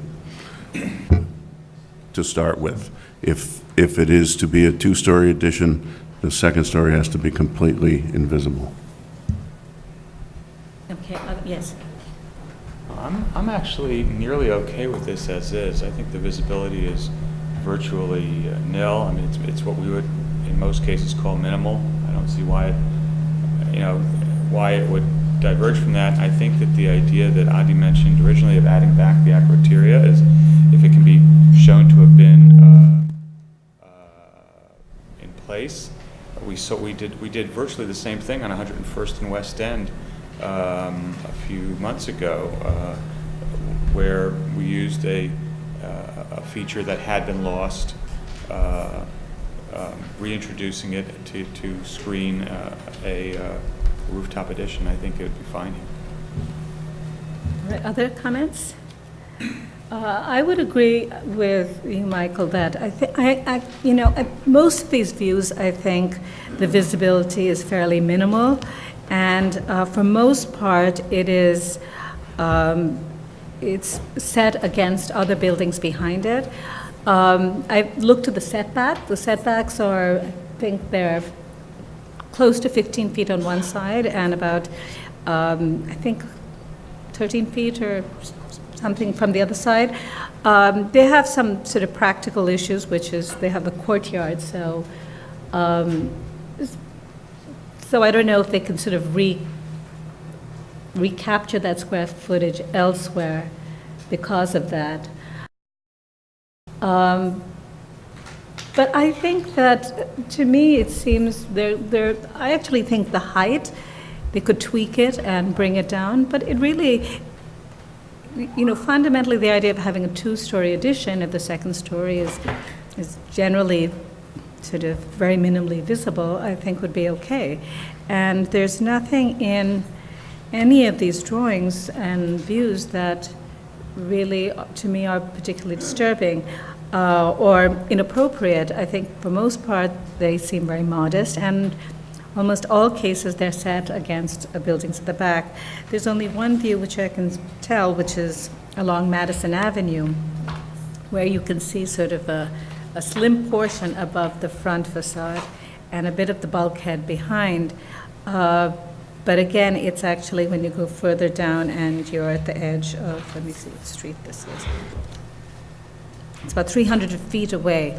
So I would recommend that they just continue to work with staff to try and reduce the visibility by playing with the floor-to-ceiling heights, or if they have to set it back slightly, to do that as well. I think the issue about bringing back some of the crenellated features is something that they can explore, but I think they have to find proper drawings or something to replicate, and I'm not sure. Maybe some people can replicate from one photograph, but I think in the absence of having some detail, I'm not sure what we're going to get over there. So I think it's kind of odd to put in a feature that is not really reflective of what it was historically. And I think I would just say that maybe they just continue to explore that with staff. Other comments? Yes. Can you be a little more specific about the difference between your point of view and Michael and Adi's point of view? I'm not sure I'm getting the difference? Crisp difference here. Well, I think Adi's You want it lowered. You want it lowered. No, I don't. No. She wants a one-story. Even if the second story was invisible. For one story. If it's the second story, I want it to be completely invisible. And I do agree with Adi that the acroteria would go a long way toward disguising this addition.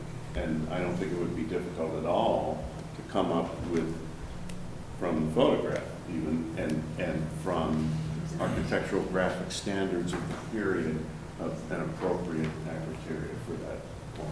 If you put those things back, you'd never see any of this.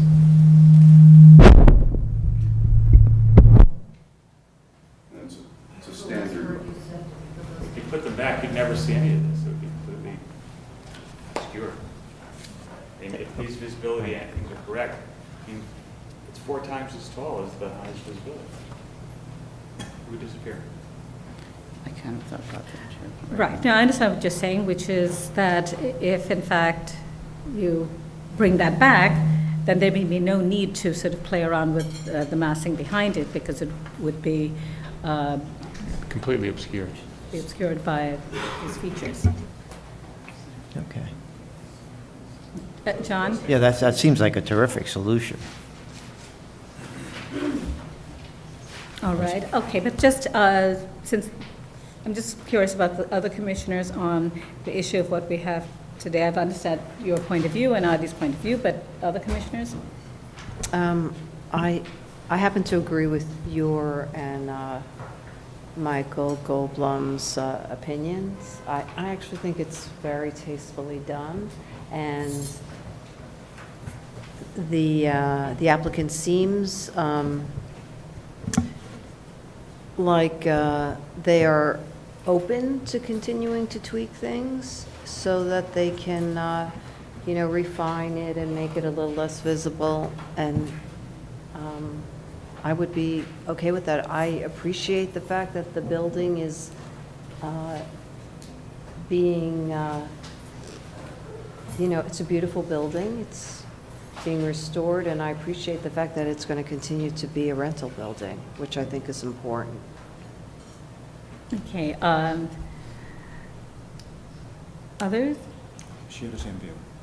Well, but let me ask commissioners if who would support sort of moving ahead with this, but asking them to continue to work on reducing the visibility and also refining the material and details with staff.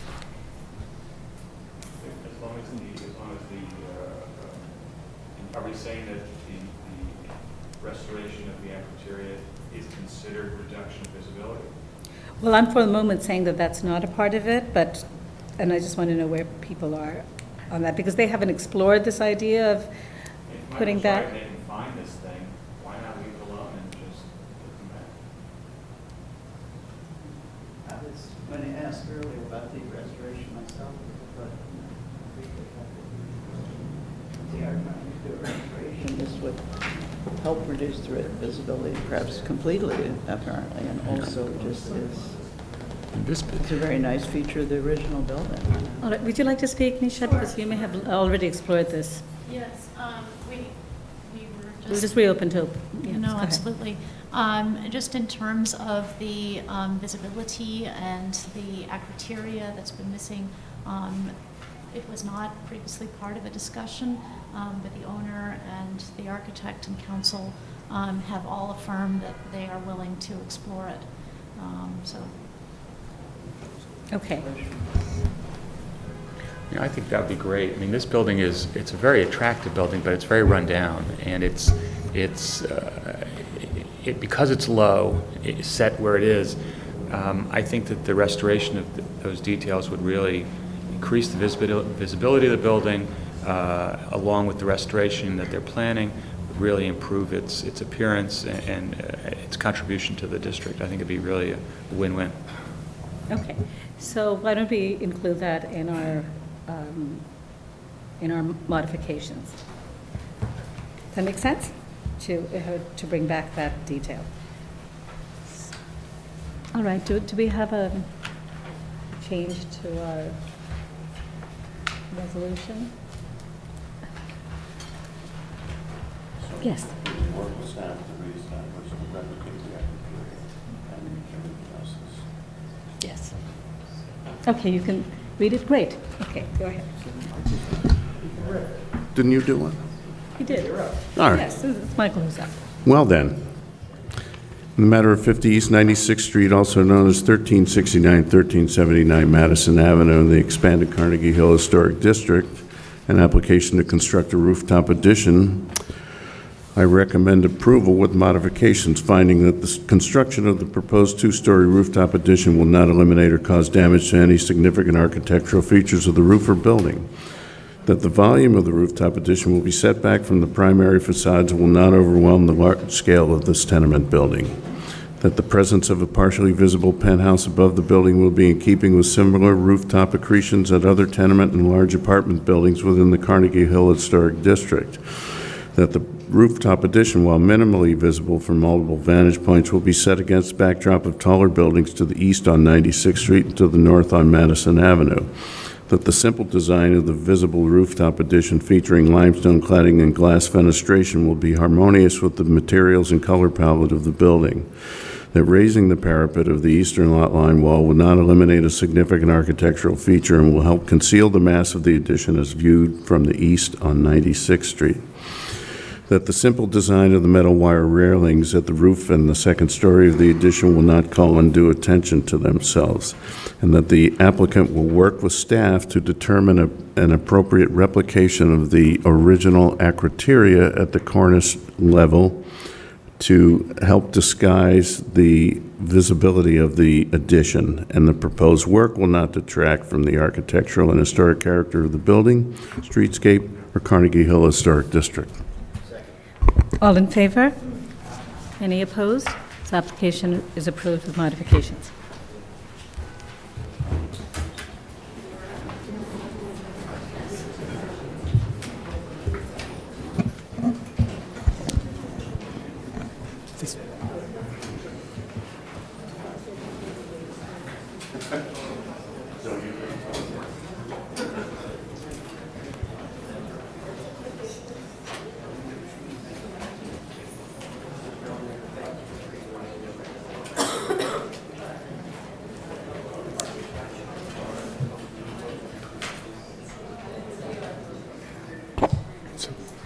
Okay, Commissioners, this is item 9 on the agenda. It's an application for a certificate of appropriateness, Borough of Manhattan, docket number 198480. This is 895 Madison Avenue, aka 31 East 72nd Street, located within the Upper East Side Historic District.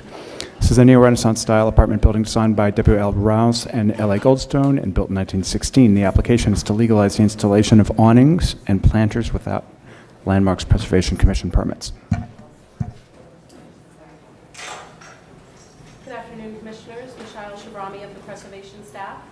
The application before you is 895 Madison Avenue, which is located at the corner of East 72nd Street, located in the Upper East Side Historic District. The application is to legalize awnings that were installed without Landmarks Preservation Commission permits, as well as planters that are mounted into the modern cladding on this elevation. And the applicant, Rob Young, is here if there are any questions about it. What about this? So staff level would be if it was slightly pulled in to align with the masonry openings, and see how this top part is 8 inches projecting flat. It should really be a straight slope from the masonry opening, but otherwise it meets our rule. And then the planters would typically be, if we approve them on the sidewalk, then we would look at if they're removable, it would be fine, and how wide the sidewalk is. In this case, it's mounted into the building. Okay, are there any questions? All right, we have two speakers, Elizabeth Fagan.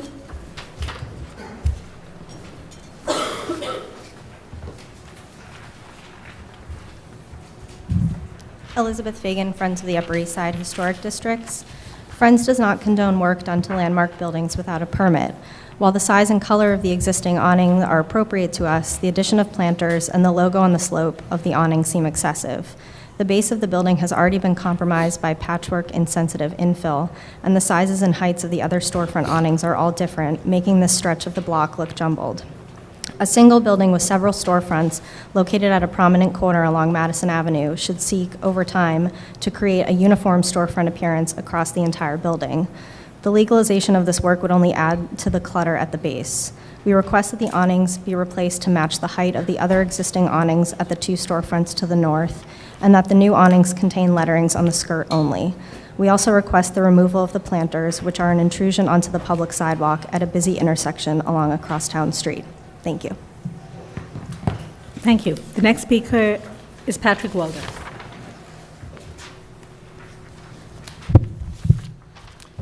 Patrick Waldo, Historic Districts Council. HDC objects to the proposed legalization in this application. We wonder what confusion the applicant might have had about illegally modifying their property in an area that has been designated as a historic district for 37 years. We ask the Commission to take a firm stand in support of its own regulations requiring property owners in historic districts to seek approval of the LPC prior to working on their building, and to deny the application. To do otherwise is to undermine the Commission's authority and discretion. Finally, we cannot believe the LPC would allow planters to be attached to a building's facade in this manner, and they should not be allowed post factum. Thank you. Thank you. Are there any more speakers on this item? All right, Community Board 8 recommends approval of both the awnings and the planters. Michelle, Yes. Do you know how wide the sidewalks are? I don't. Can you speak to that, sir? I can't, sorry. All right, how wide is the planter? It's 10 inches. 72 is one and 80 inches is the other. Right, but the depth is depth is 10, correct. 10 inches. So is that coming out proud of the storefront bulkhead? Yes. I just would like to reiterate, though, that while it is indeed mounted to the facade here, this is modern cladding. We have investigated the building, and the violations department couldn't determine if it was something that was added. We don't think it was added post-designation. We think it was grandfathered, so this is modern cladding here. Okay. All right, do we have any questions? We can close the hearing. I don't have any objections with the proposal. Does anyone? I think, again, it seems like the sidewalk's fairly wide, and the planter depth is very shallow. And I think even the awnings, it's really about just 8 inches flat on top and the tilt. And I think if you look at the photographs, it seems like it fits in. Okay. In the matter of A95 Madison Avenue, AKA 31 East 72nd Street, the Upper East Side Historic District, the application is to legalize the installation of awnings and planters without Landmarks Preservation Commission's permits. Noting that the building's style, scale, materials, and details contribute to the architectural and historic character of the Upper East Side Historic District, I recommend approval, finding that the installation of planters mounted on the modern facade cladding below commercial show windows has not damaged any significant architectural features of the building, that the metal material, simple design, and black painted finish of the planters harmonize well with the commercial ground floor, that the 10-inch depth of the planter does not encroach upon or crowd the streetscape, that the awning relate well to the storefront openings in terms of size and shape, that the amount of signage on the awning at the skirt and on the slope does not overwhelm the building or the streetscape. All in favor? Any opposed? Application is approved. Okay, Commissioners, item 10 on the agenda is an application for a certificate of appropriateness in the Borough of Manhattan, docket number 1909292. This is 600 West 116th Street, aka 2951 through 2959 Broadway, Morningside Heights Historic District. It's a Renaissance Revival style apartment building designed by Gayton IAO and built in 1911 to 12. The application is to install storefront infill and signage. Good afternoon, Commissioners. Holly Hughes, Preservation Staff. This item is 600 West 116th Street, aka 2951 to 2959 Broadway, located at the corner of Broadway and West 116th Street in the Morningside Heights Historic District. The proposal is to install storefront infill and signage. The applicant filed for and received a notice of review letter from LPC, but didn't pull the DOB permit before it was designated.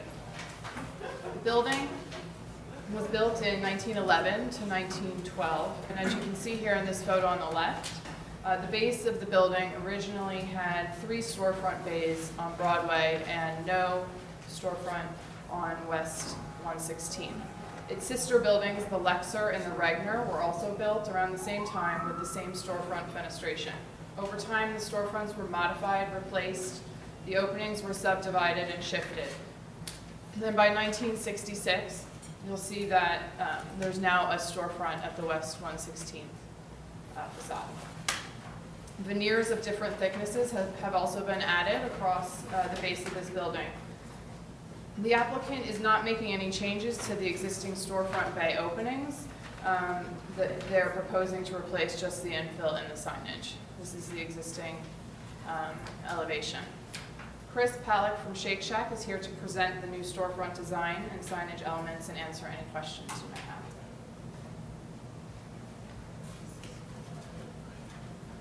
have. Good afternoon. My name is Christopher Palick from Shake Shack. Just want to kind of spend a few minutes to go over the design regarding the storefront and our signage as well. As Holly mentioned, this is the way it is currently. There's plywood over everything, and our main objective is to kind of mimic the existing storefront the way it was as the previous tenant had it, in accordance with our design guidelines and our aesthetics.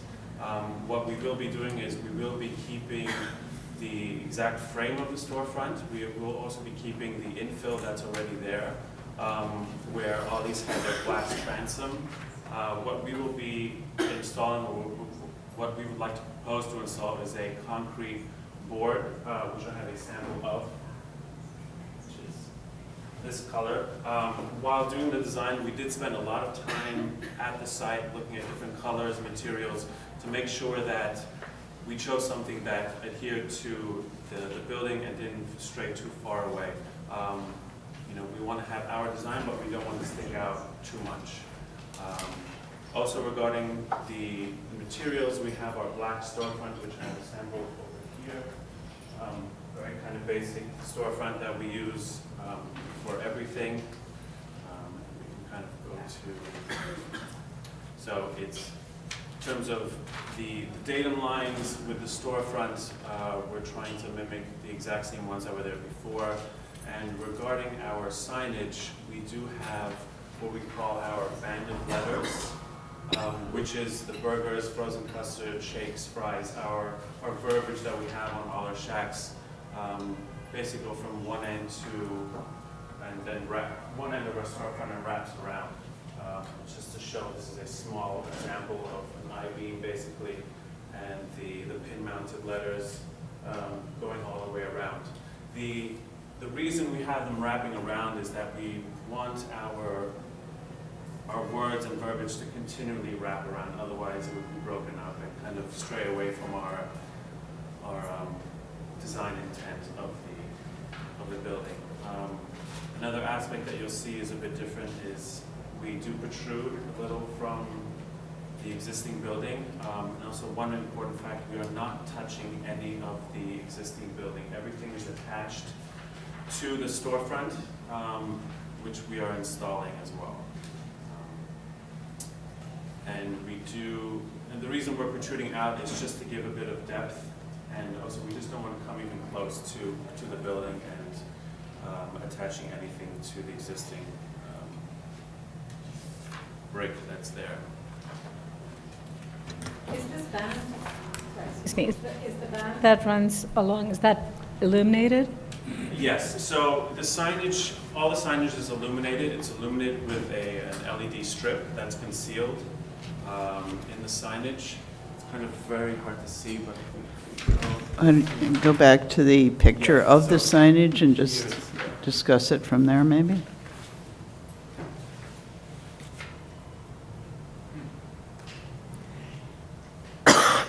So the burger logo is internally illuminated, and the letter set Shake Shack is illuminated with an LED strip. And the band of letters, basically, it hides behind here, so it's not visible by anyone on the street.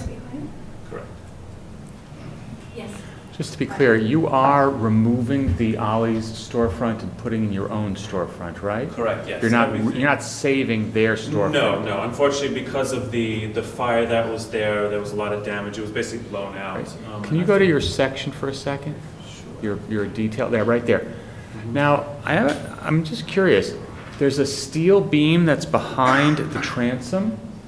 Is that what you're saying? It spans, I think, the entire length of the storefront. That's weird, because if you look at is it that beam just goes for that one bay? Because the other bays of the building to the south have windows that let in, right? If you look there, I mean, that's a dropped ceiling most likely. Structure actually does change from bay to bay. It does, so there's a beam in one bay, but then no beam in the next. Yeah, our bay to the. You have to, I'm sorry, you have to go to the microphone and speak, please, and state your name for the record. Hi, my name is Jessica Singer. I work with the architect's office. The bay to the furthest left of our storefront, the structure actually changes there and would allow for a full height of the storefront. But the other bays, there's a steel beam encased in concrete that wouldn't allow us to have glass there. So hence we're choosing an opaque finish. Okay, thank you. Are there any other questions? Yes. I have a question. Could we go back to the visual that shows the signage wrapped around on both sides? First. The rendering. Yeah. So, just in other Shake Shack stores, whatever, eateries, is the band, is the typeface on that band is that white? It's actually an iron ore. The gray is on. The gray is iron ore. Okay, So this it's is- gray. This is Not the- white. It's more like a silver. Okay. Yeah. Because This is it's the- reading as white, so I just wanted to clarify that. I think this is the kind of mimicking what we're proposing there. And that's normally what you do everywhere? Correct, yes. You know, we understand, we want to stay as close as possible to our design standards and our design aesthetics. You know, and we love having the kind of band of letters that wraps around and our verbiage continuing all in all. Otherwise, everything would just be the same at every single bay. Okay, thank you. Yes, Dan. Yeah, you're illuminating the sign and obviously the burger. Is that you don't show any pictures of what that would look like at night or any indication that that's typical of the district? Can you present any information that, you know, it's typical to have lighted signage? Or maybe the staff can comment on that. See right next door, that's Could you repeat again? Question. What? Illumination, is it, so what's the question is? Okay, so. Oh, typical of the neighborhood. Yeah, is the sign, what I was asking, I'm sorry, is illuminated signage somewhat similar to this typical of the neighborhood or not, was the question, because they don't show any examples to say, hey, this is something you'd see very typically in this district. So this is the corner of Broadway, and so if you go further on 116th Street, it's residential. Sure. So, but this is the intersection, and then you go down to 110th Street on Broadway. Only parts of that are within the district, but the context of Broadway on both sides is commercial at the ground floor. So Yes. it's hard to kind of say within the district because there are only select buildings that are included within the district, but in the overall, and I'm not sure whether those within the historic district, it's different from what it is elsewhere. So it's, you know, it's typical commercial type signage that you find. There's illuminated signage all over. I'm sorry, Yeah, yes. and, you know, I spend a lot of time at Columbia, as you know. I would say that compared to the actual Ollie's sign, which was like Times Square, this is subtle. Yes. Yeah. And that was one of our main objectives, just to be there, but not, you know, create a disturbance for everybody. And, you know, I spent time with the community board Just for the and landmarks and kind of went through it and explained everything and what we would bring to the neighborhood and what we were changing and what we weren't changing. I think it was a, you know, kind of unanimous decision, and they understood what we wanted to accomplish at this site, and they asked all the right questions. Okay, any other questions? We are also attaching, for all the dog lovers out there, a dog parking sign to the front. Very good. Okay.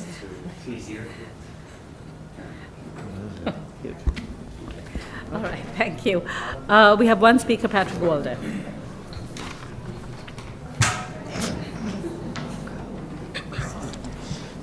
Patrick Waldo, Historic Districts Council. As much as HDC supports hormone and antibiotic-free hamburgers, our committee objects to the signage proposed in this application. The large Shake Shack sign wrapping the corner of this lovely apartment building is unfortunate and does not allow the corner of the building to land.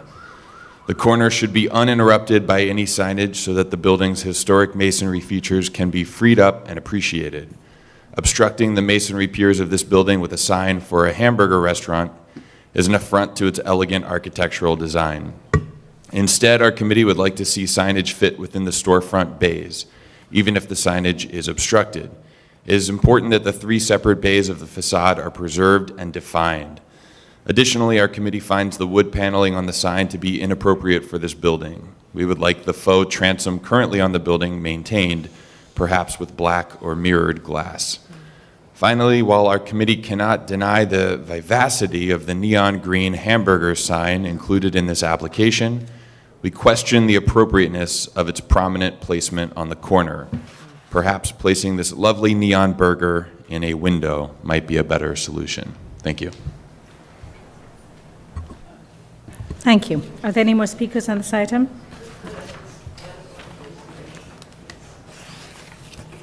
Christabel Goff for the Society for the Architecture of the City.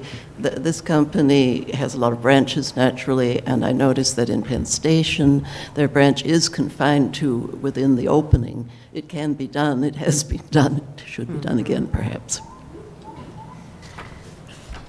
Thank you.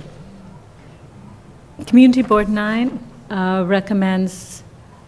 supports the installation of the proposed signage and fully supports the project design and looks forward to its development. All right, do we have any questions, any more questions for the applicant? Okay, we can close the hearing. So moved. All right, comments? Yes, Diana. My main problem with most of I think the design is mostly, suitable. Waiting to hear what others have to say about the wooden transom, but I like the appearance of the design. However, wrapping around covering the pillars is a real problem, as some of the testimony represented, and I don't see any reason why the signage cannot be confined within the openings, the existing openings, including the hamburger neon, which I don't have a problem with it as long as it's within the glass area, the storefront area, as opposed to going over the pillars, which I think is just inappropriate. So that's my. Okay. I would agree with that, that I think it should be confined to the openings, including the lit-up hamburger. Mm-hmm. But I do also want to speak to this issue of wood. It's not wood? It's cement? Okay, because someone said it was wood. Yeah, that's So what you're seeing up in the transom panel is a cement panel. It's not wood, but they have that Okay. grayed out wood. Okay. It's a cement panel. Okay. Otherwise, I'm okay with it, with the exception of what I added. Not with these, Do you want I'm that okay, change? I'm in agreement with you. Do you want that changed to glass, or do you? All right, so will the commissioners be fine? We recommend that they maintain the signage within the openings of the storefront. Mm-hmm. All right, Jeannie? And we're fine with if it's within the storefront, we're fine with the illumination and the hamburger.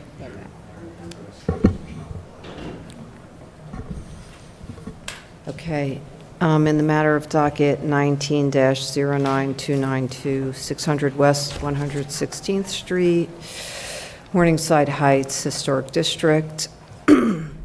The application is to install storefront infill and signage. I know that the building's style, scale, materials, and details contribute to the special architectural and historic character of the Morningside Heights Historic District.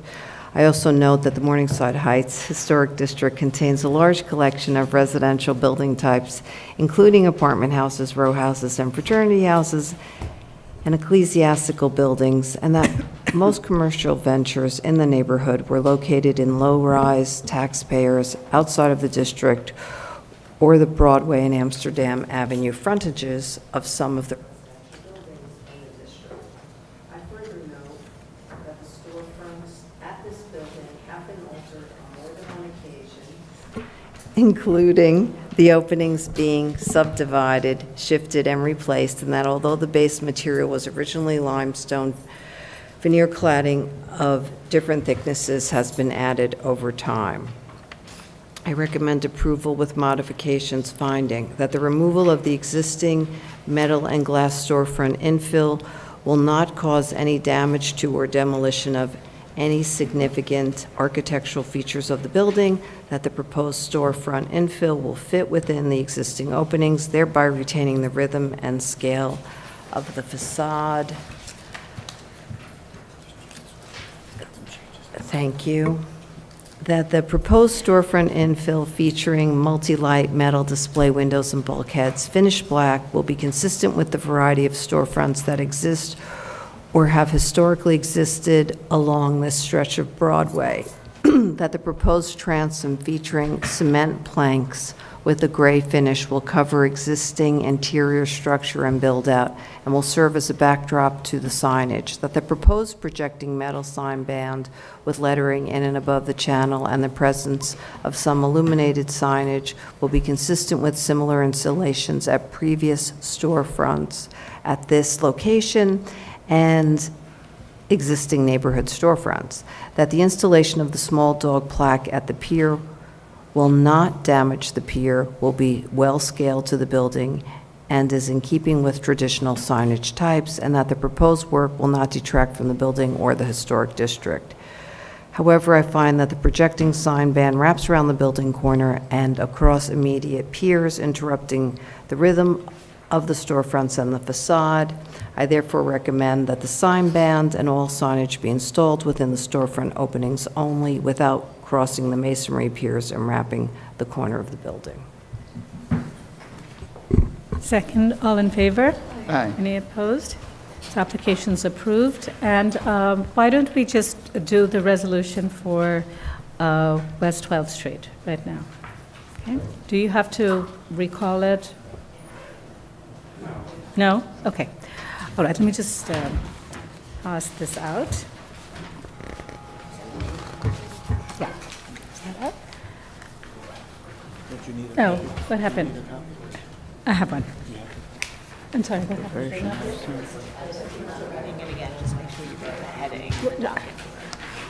Okay, so I read. Get the docket number and the address. Okay. Okay. Okay, I can just do it. Yeah. Matter of docket number LPC 19-10008, 28 West 12th Street, Greenwich Village Historic District.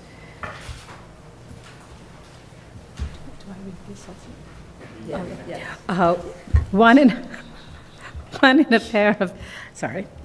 a pair of adjoined Anglo-Italianate row houses built in 1851 and 1852. Application is to legalize the installation of a cornice in non-compliance with the permit for minor work 15-8973. I note that the style, scale, materials, and details of the building are among the features that contribute to the special architectural and historic character of Greenwich Village Historic District. I further note that the cornice was removed between 1978 and 1984, that the owner of the building at that time obtained a permit to reinstall the cornice in it in 1984, but never did it, and that another permit was issued in 2014 for the installation of a new cornice along with other facade work. With regard to the proposal, I find that the cornice has been missing for decades, that the presence of the cornice significantly improves the relationship of the building to its neighbor with which it shared a cornice. However, in voting to grant this certificate of appropriateness, I find that the cornice does not match all the details of the historic cornice and stipulates that the applicant has 6 years to modify and replace the cornice so that it matches what was there historically. Okay, all in favor? Aye. Any opposed? This application's approved.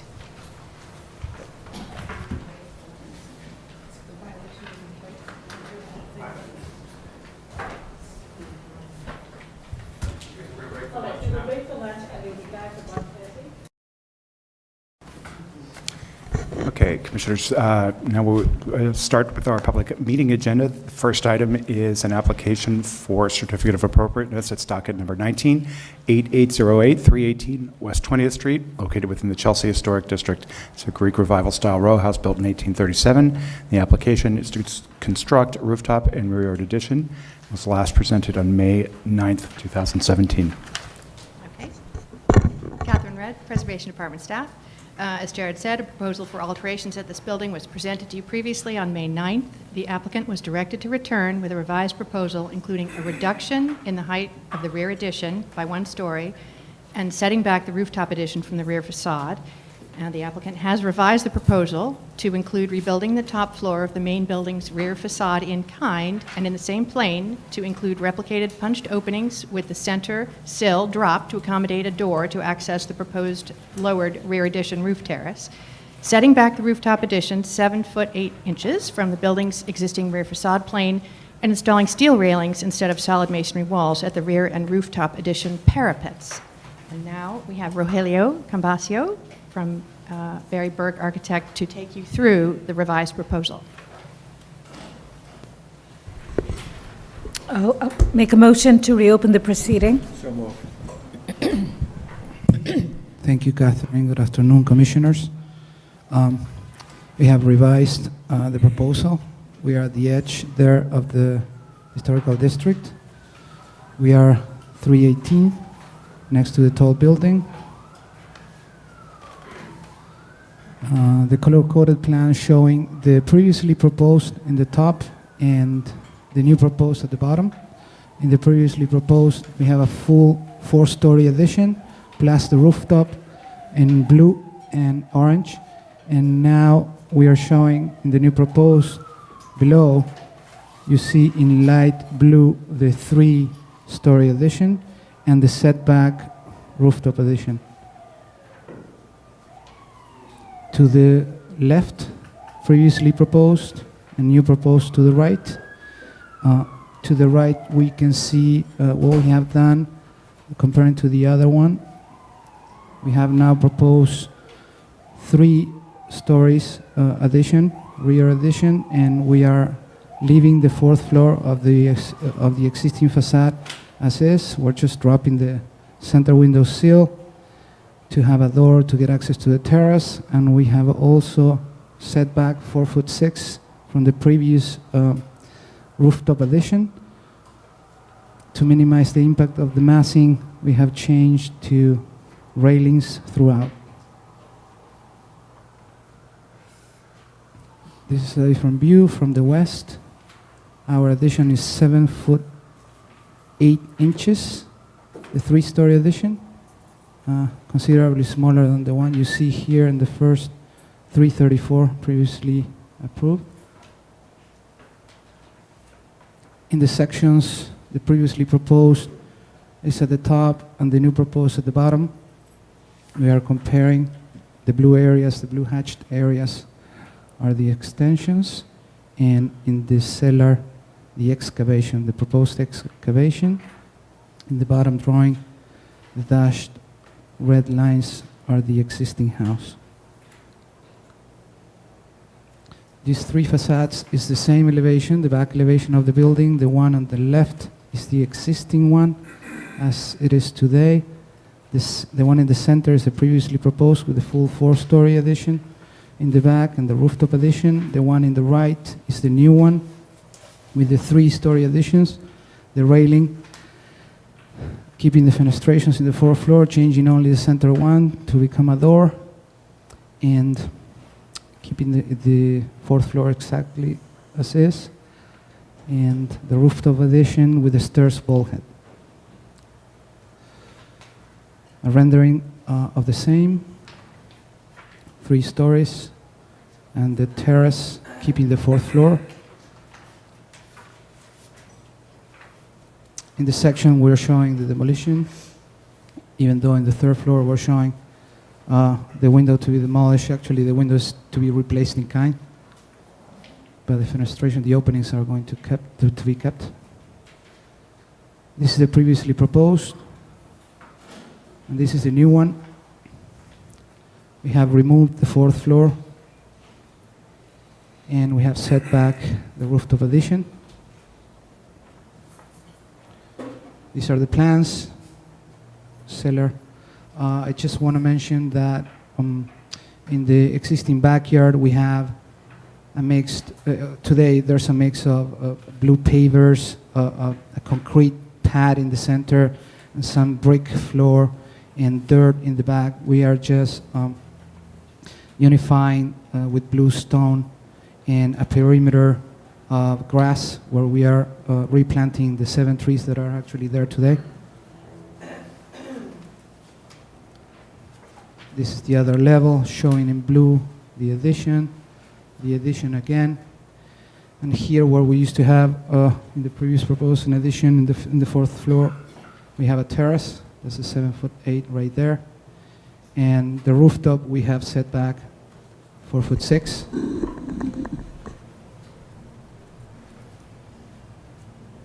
This is the previous mock-up. We have modified the mock-up to reflect the changes, with some notes there showing ventilation, proposed kitchen, exhaust, and AC condensers. None of it visible from the street. As you can see, we have heard you, commissioners, and we have made it smaller. We have made the house smaller, like 250 square feet in total. We have removed the fourth floor in its entirety and set back the rooftop addition. I hope this meets your requirements for approval. Thank you. Thank you.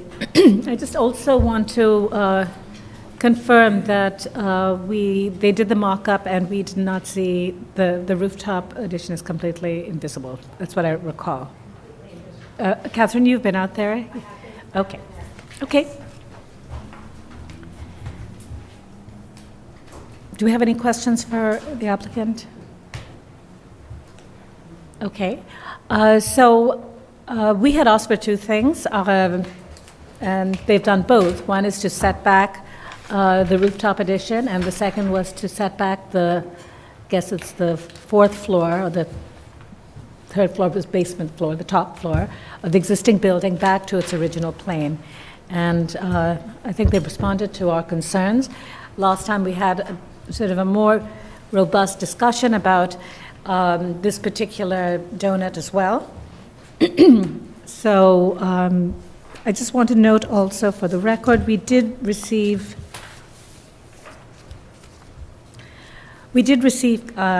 comments from 6 people still opposing the project, and also from the Council of Chelsea Block Association that continues to oppose this project. Yes? Can I just ask one question about that galvanized metal band at the top? What was it about? Yes, that's trying to keep the existing historical facade as is. We have that today. That's what's there now, a Yes. galvanized band? Yes, that's what it is there. Piece of flashing out there that may have been altered before. The previous proposal had a decorative brick corbel that wasn't based on what was existing, so it got sick. Okay, thanks. Yes, go to the front. Oh, in the mic? Should I say that again? Okay, sorry. Yes, the existing condition is a plain parapet. It may have been altered in the past, but it just has a simple flashing on it. The previous proposal included a decorative corbelling that was not based on anything at the building, at the sister building, or in the road. So they have simplified that. And the proportion may be modified slightly based in the working with staff, but that's what it is. Okay. Yes, other comments? All right. I think we'll proceed to decision. This is very consistent with what we approved also further down the block. And just to note again that when we, as a commission, looks at these blocks, we do look at the existing context. And this particular block, it's interesting because part of it, it's not a pristine donut, because even the building within the historic district, which is the church, has already altered that. So I think at our last hearing, the commission actually commented some of the reasons why we felt that with some of these changes, it would be very consistent with how we've approached the rear yard additions in other districts. Okay. Jeannie? Oh, sorry. John. In the matter of docket number LPC 19-8808, 318 West 20th Street in the Chelsea Historic District, the application is to construct a rooftop and a rear addition. I note that the building style, scale, materials, and details are among the features that contribute to the special architectural and historic character of the historic district. I recommend approval, noting that the work will not eliminate significant historic fabric, that the proposed rear and rooftop additions, including rooftop mechanical equipment, will not be visible from any public thoroughfare, that the building is located at the edge of the historic district adjacent to a large apartment building outside the district that extends further into the rear yard, that the depth of the proposed rear addition is in keeping with that of nearby rear additions in the block and is less deep than the side facade of the adjacent apartment building to the west, and therefore the presence of the proposed rear addition will not diminish the central green space in the block or cut off the surrounding rear yards in the row and district from the green space, that the rear addition will not rise to the full height of the building, and therefore a visual reference to the historic relationship between the building's rear facade and those of its sister building and the adjacent houses in this streetscape will be maintained, that the proposed design and details of the rear facade, including punched fenestration and a brick wall, are based on the rear facades of this building and similar buildings within this block in this district, and will maintain the residential scale and character of the building. That the pattern of the proposed punched openings at the rear addition will align horizontally with that of the historic fenestration pattern remaining at the majority of other buildings in this block in this district, and therefore help to maintain the harmony of the rear facades in this streetscape. That the rooftop addition will be set back from the front and rear facades and will not overwhelm the building. That the proposed excavation below the existing building and at the rear yard will provide for increased clearance at the cellar and will accommodate a change in rear yard grade to match that of the yard in the south, to the south. That the excavation work will take place under the supervision of a registered architect or licensed engineer, and that this work will maintain the special architectural and historic character of the building site, row, and district. All in favor? Any opposed? Application's approved.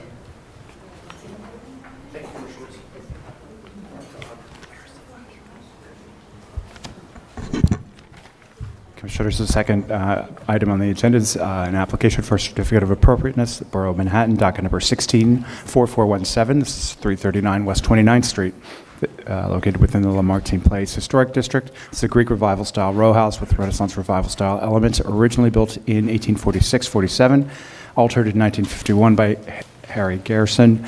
The application is to modify rooftop and rear yard additions constructed prior to designation and to alter the facade. This was last presented September 20th, 2016.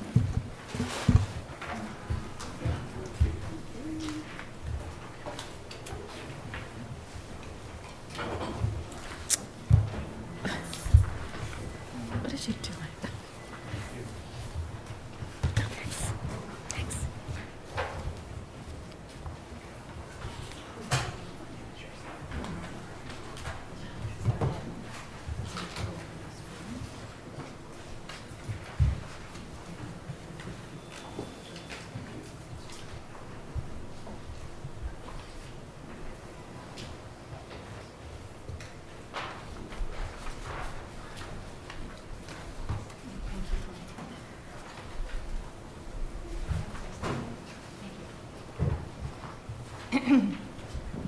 Ready? Oops, sorry. Good afternoon, Commissioners.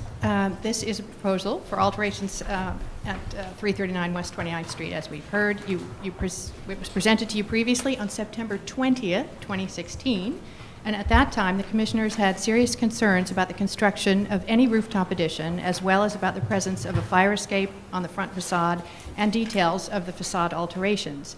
The applicant has returned with a revised proposal, including primarily setting back the proposed rooftop addition, but not a roof railing, farther from the plane of the building's front facade and modifying the profiles of the addition, and changing the addition's roof access stair bulkhead to a slightly raised hatch following the plane of a sloped roof. What we're seeing now is a proposal that was slightly clarified, received today, that staff hasn't had a chance to review, but includes some clarifications and corrections and some further information from the one that we had just received last week. So the applicant, Marvin Mitzner, is here to take you through the revised proposal. Okay, I make a motion to open the proceeding. So moved.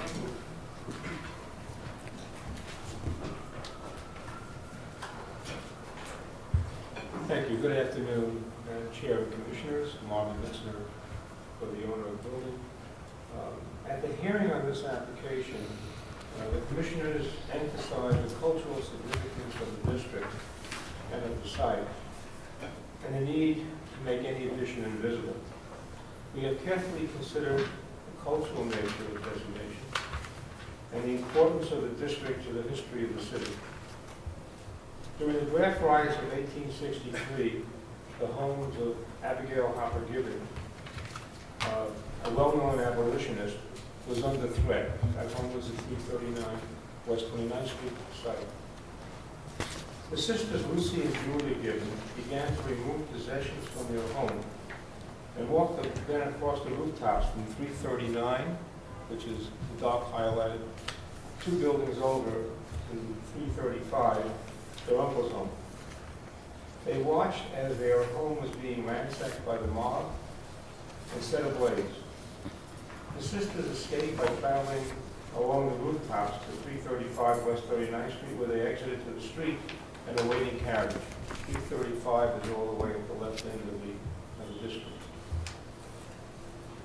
At the time of the rioting, the Lamartine Place Historic District, the Remington Place houses were 3.5 stories of somewhat varying heights, placing the sisters much closer to both the mob below and the growing flames than exist at the current height of the buildings would imply. The current height of the buildings are 4 stories plus a basement. Since the 1863 riots, there have been significant changes to the Lamartine Place buildings, as detailed in the designation reports. The heights of the buildings were raised as much as 8 or 9 feet to accommodate an additional story, and shops and scoops and windows were removed or replaced. There are also rooftop structures created to accommodate air conditioning ducts and units. Just as raising the roofs of all the buildings and the other modification did not negate the cultural significance of the site and what occurred in 1863, we believe the proposed addition, invisible to the observer, does not negate or diminish its cultural significance. Evoking that time and the cultural significance of the district would place the escaping sisters closer to the rioting and to the danger.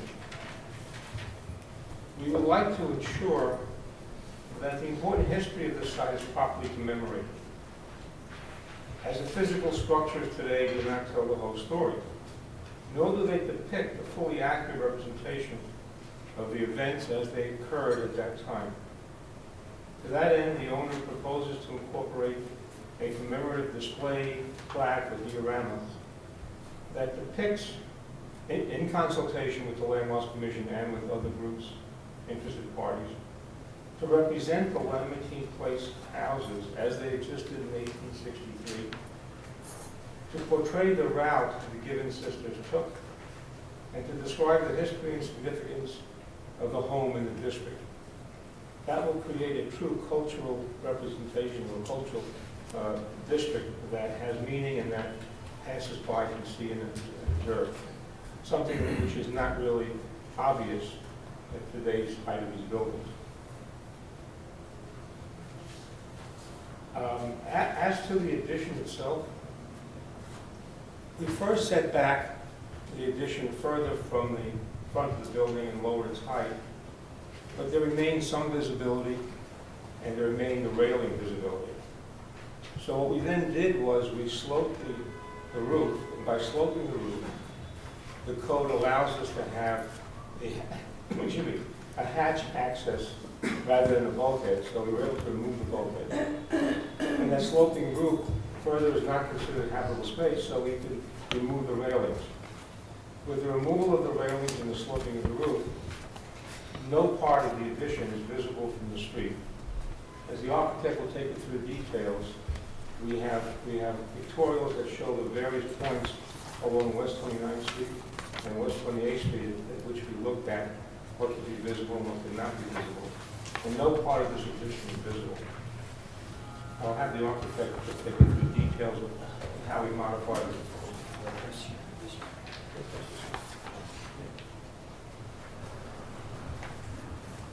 Thank you.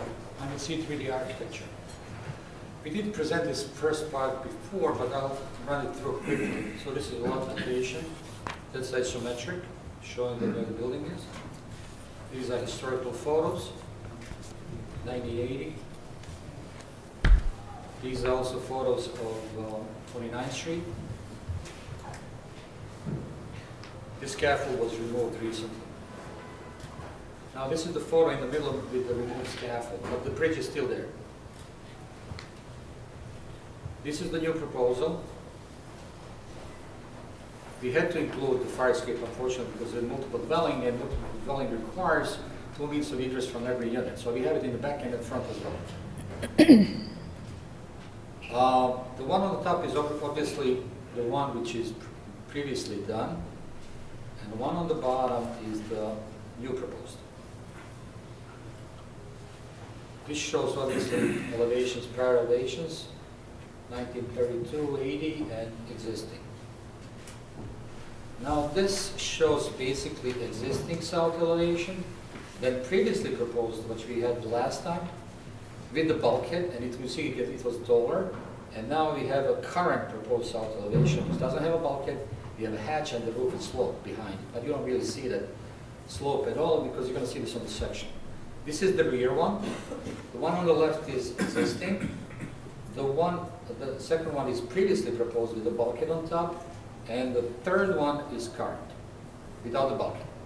But we still have a boiler flue, which is going to extend only 4 feet above the roof.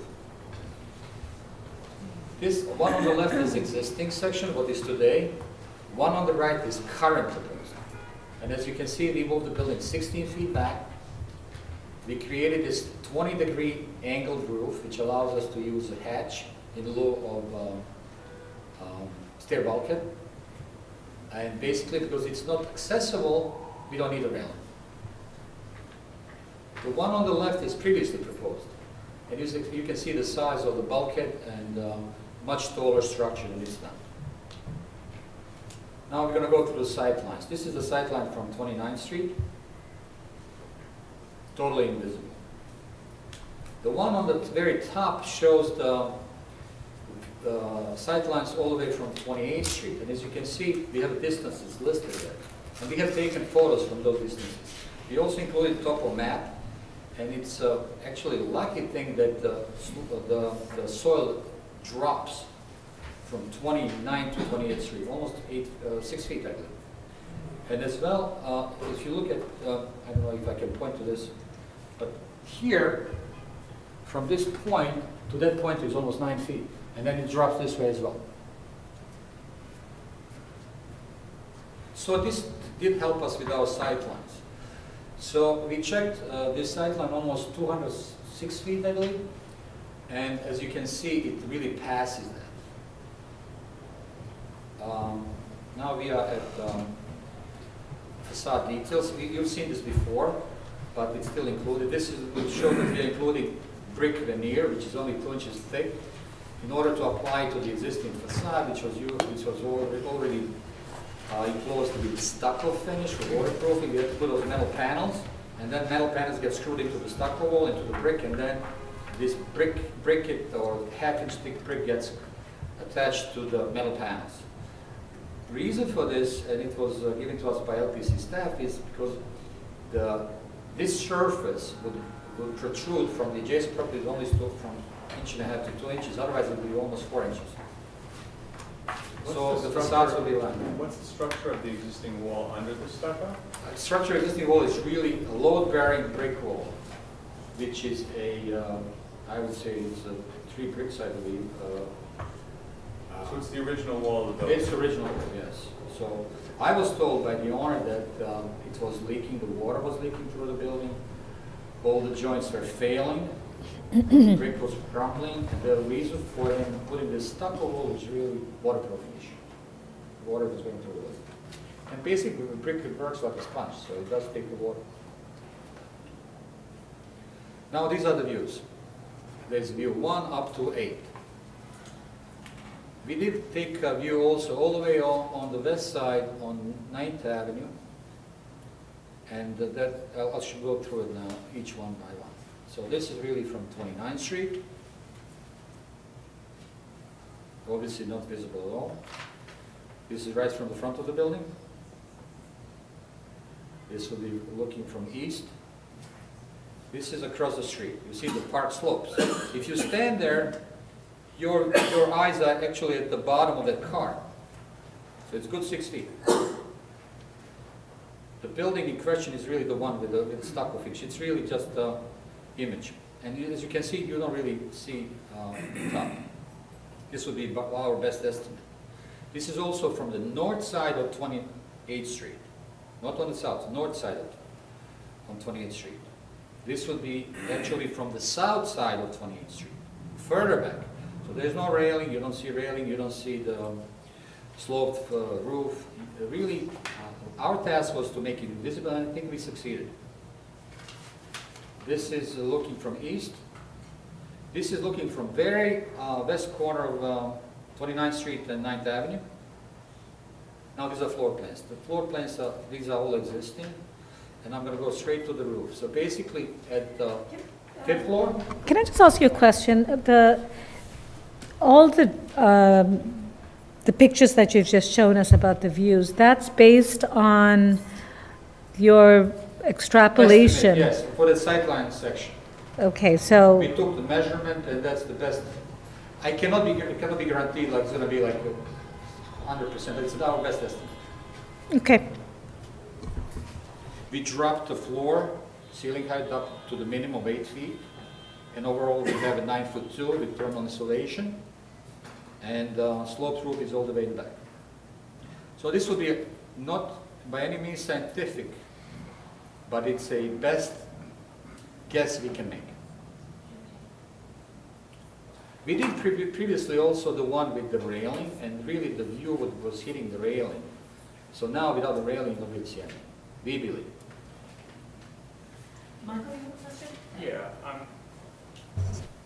Forgive my ignorance of code, but isn't there a provision that allows a building up to, I thought was 5 floors, to have a single means of egress? It only works with the non-combustible construction. Meaning, I'll give you the code. No, okay. I'll let you know the code. Basically what it says is, if you have a building up to 60 feet, non-combustible construction, steel or concrete, you're allowed to do one means of egress. I do many of these buildings as a brand new buildings. So I know this down to... So for this type of building, which you have a combustible structures, mix of steel and wood, it really doesn't work, does not apply. And you're keeping the wood floors here? We have to keep because the structure is wood. So basically the structure, these wooden joists, I believe they're 8 inches high, we cannot take them out. They're structural. And by the way, they keep those walls in place, right? If you want to remove them, these walls would collapse. But the building's also fully sprinklered, is that right? No, the building, the only stair is sprinkled. The stair, okay, Yeah, but it's just the always common areas are sprinklered? There's no, it's a lobby and the stair, they are sprinkled, yes. So the path of egress will be sprinkled. I see, okay. So, I mean, obviously the penthouse, however you want to call this addition became smaller, but we were still able to do 2-bedroom unit with 2 bathrooms. And you can see also the stair itself is going to get the glass. And the hatch is right in that recess next to the shower. And this is where it takes you when you're at the roof level. Now, the rear fire escape might not be needed, but we're going to see that with DOB. But anyway, if it's needed or not needed, you cannot really see it. So I believe that fire escape and access to the slanted roof is not going to be needed at all. That's going to be taken out later. Okay, are there questions? Any questions? All right, so all the commissioners have received a package that was sent to our agency, which includes letters from various elected officials, as well as the community board. And I won't go through all the names because you have the package, but we did receive from elected officials, from the Landmarks Conservancy, from Community Board 7, from Friends of Hopper Gibbons House, Victorian Society, Council of Chelsea Block Association, and the Religious Society of Friends. And we also received a petition with about 498 signatures opposing the rooftop addition, and as well as individual comments from 87 people in opposition to the rooftop addition. So with that, if there are no other questions, we can turn to our discussion. All right, comments? Well, this is a very unusual district from others that we have seen, and I think last time we talked a bit about how to apply the standards, and I see this district very differently from other districts where we have, and how we've thought about rooftop additions. I think our typical standard has been one of being invisible, it's okay. We've had discussions just recently, 2 stories are okay if it's minimally visible. But this one is very different. And I think that I've been thinking a lot about this project since we first saw it, and also in this current iteration. And what makes this area very unique is this cultural overlay. And while I understand what the applicant was talking about, which is these buildings have been modified from its original period when, in fact, events took place, but what I think reinforces the cultural aspect is really that these buildings were altered very similarly, and they may have all increased in their height by a certain amount, but the relationship of these buildings really kind of kept that aspect of its historical events alive. And I think that in designating this building, even though it had been altered, that relationship speaks to events which are very unique to West 29th Street. So for me, I think that when I think about appropriateness, it's not just about visibility, but it's about what it says to its cultural significance. And I think that the rooftop addition would be, in fact, inappropriate in the context of its cultural significance. And it took me a long time to come to this. I've always thought myself as fair and balancing what we've done other places, the precedent would set. But I think this district really deserves a different way of looking at it. I think the rear, what they're proposing, is appropriate. I think we see within this block that some of the buildings actually within the row extend to roughly the same amount that they do. So I think that alteration at the rear has already been changed. And I think in terms of the front facade, again, I think the intent is to be restorative, but they should continue to work with staff on the details. I think the issue of the fire escape, which wasn't there historically, there's another building in the row that has it. If it's something that's required by egress, I think I could support it, but I would want them to sort of explore it to the full extent whether they actually need that. But I think, in my opinion, I can't support the rooftop addition, and we should ask them to remove that. Yes? I agree. I think that in the case of this district and this house, the roof as an object is the cultural artifact being preserved. And I think that the visibility standard is not appropriate here because the cultural artifact is the roof being coplanar with the other roofs in the row. So I agree with what you say on that. The facade is troubling to me on 2 scores. First of all, the fire escape requirement for 2 means of egress, let's be clear, is a self-imposed problem, right? The majority of apartments, let's not even go there, I don't have the statistics to back that up. You could certainly design this building in such a way that it did not need a fire escape both on the front and the back. If you had a floor-through apartment, for instance, or 2 floor-through apartments that had access to the back and access to a central stair, you could obviate the need for the fire escape in the front. The only reason you need the fire escape in the front is you have a front apartment, rather petite, and a rear apartment, rather petite. And they're separated from, so each apartment needs the central stair and another, right? So the front apartment needs the central stair and the fire escape. If the apartments were floor through, either one or two, and I wouldn't argue that a floor through skinny little apartment would be particularly pleasant, but certainly a floor through single apartment would be totally normal, and you see it all the time.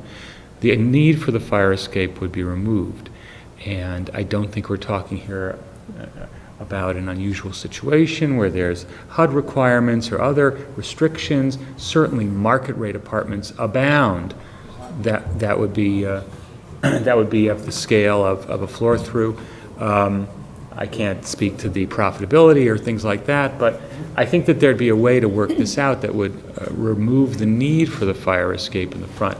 Second, I don't recall our ever having approved a thin brick installation in a historic district or a historic building. Now, this is an unusual situation here where you have I would presume, an abraded or damaged original material covered by stucco, which I would assume the staff has determined cannot be safely removed. So you've got a problem. I don't know if thin brick is the right way to go. And I defer to others, Michael or others, if they had thoughts, but I have a problem with the lack of planarity, and I understand that this is the best one could do if one is doing an applique, but gosh, it just doesn't feel right to me. Right. Is there, Mark, do you want to talk about the front facade? Yeah, I just want to say that the issue of the front facade, as well as the sort of the issue about the apartment count, and it may very well be that there's a CO that talks about it having 2 apartments per floor. There's questions about whether they have a current right to have 2 apartments per floor, and we will explore that with the Department of Buildings to determine this question. With the question of the front facade, it is our understanding that the work that was done on the front facade was done pursuant to a permit that was not revoked due to the MDL waiver issue.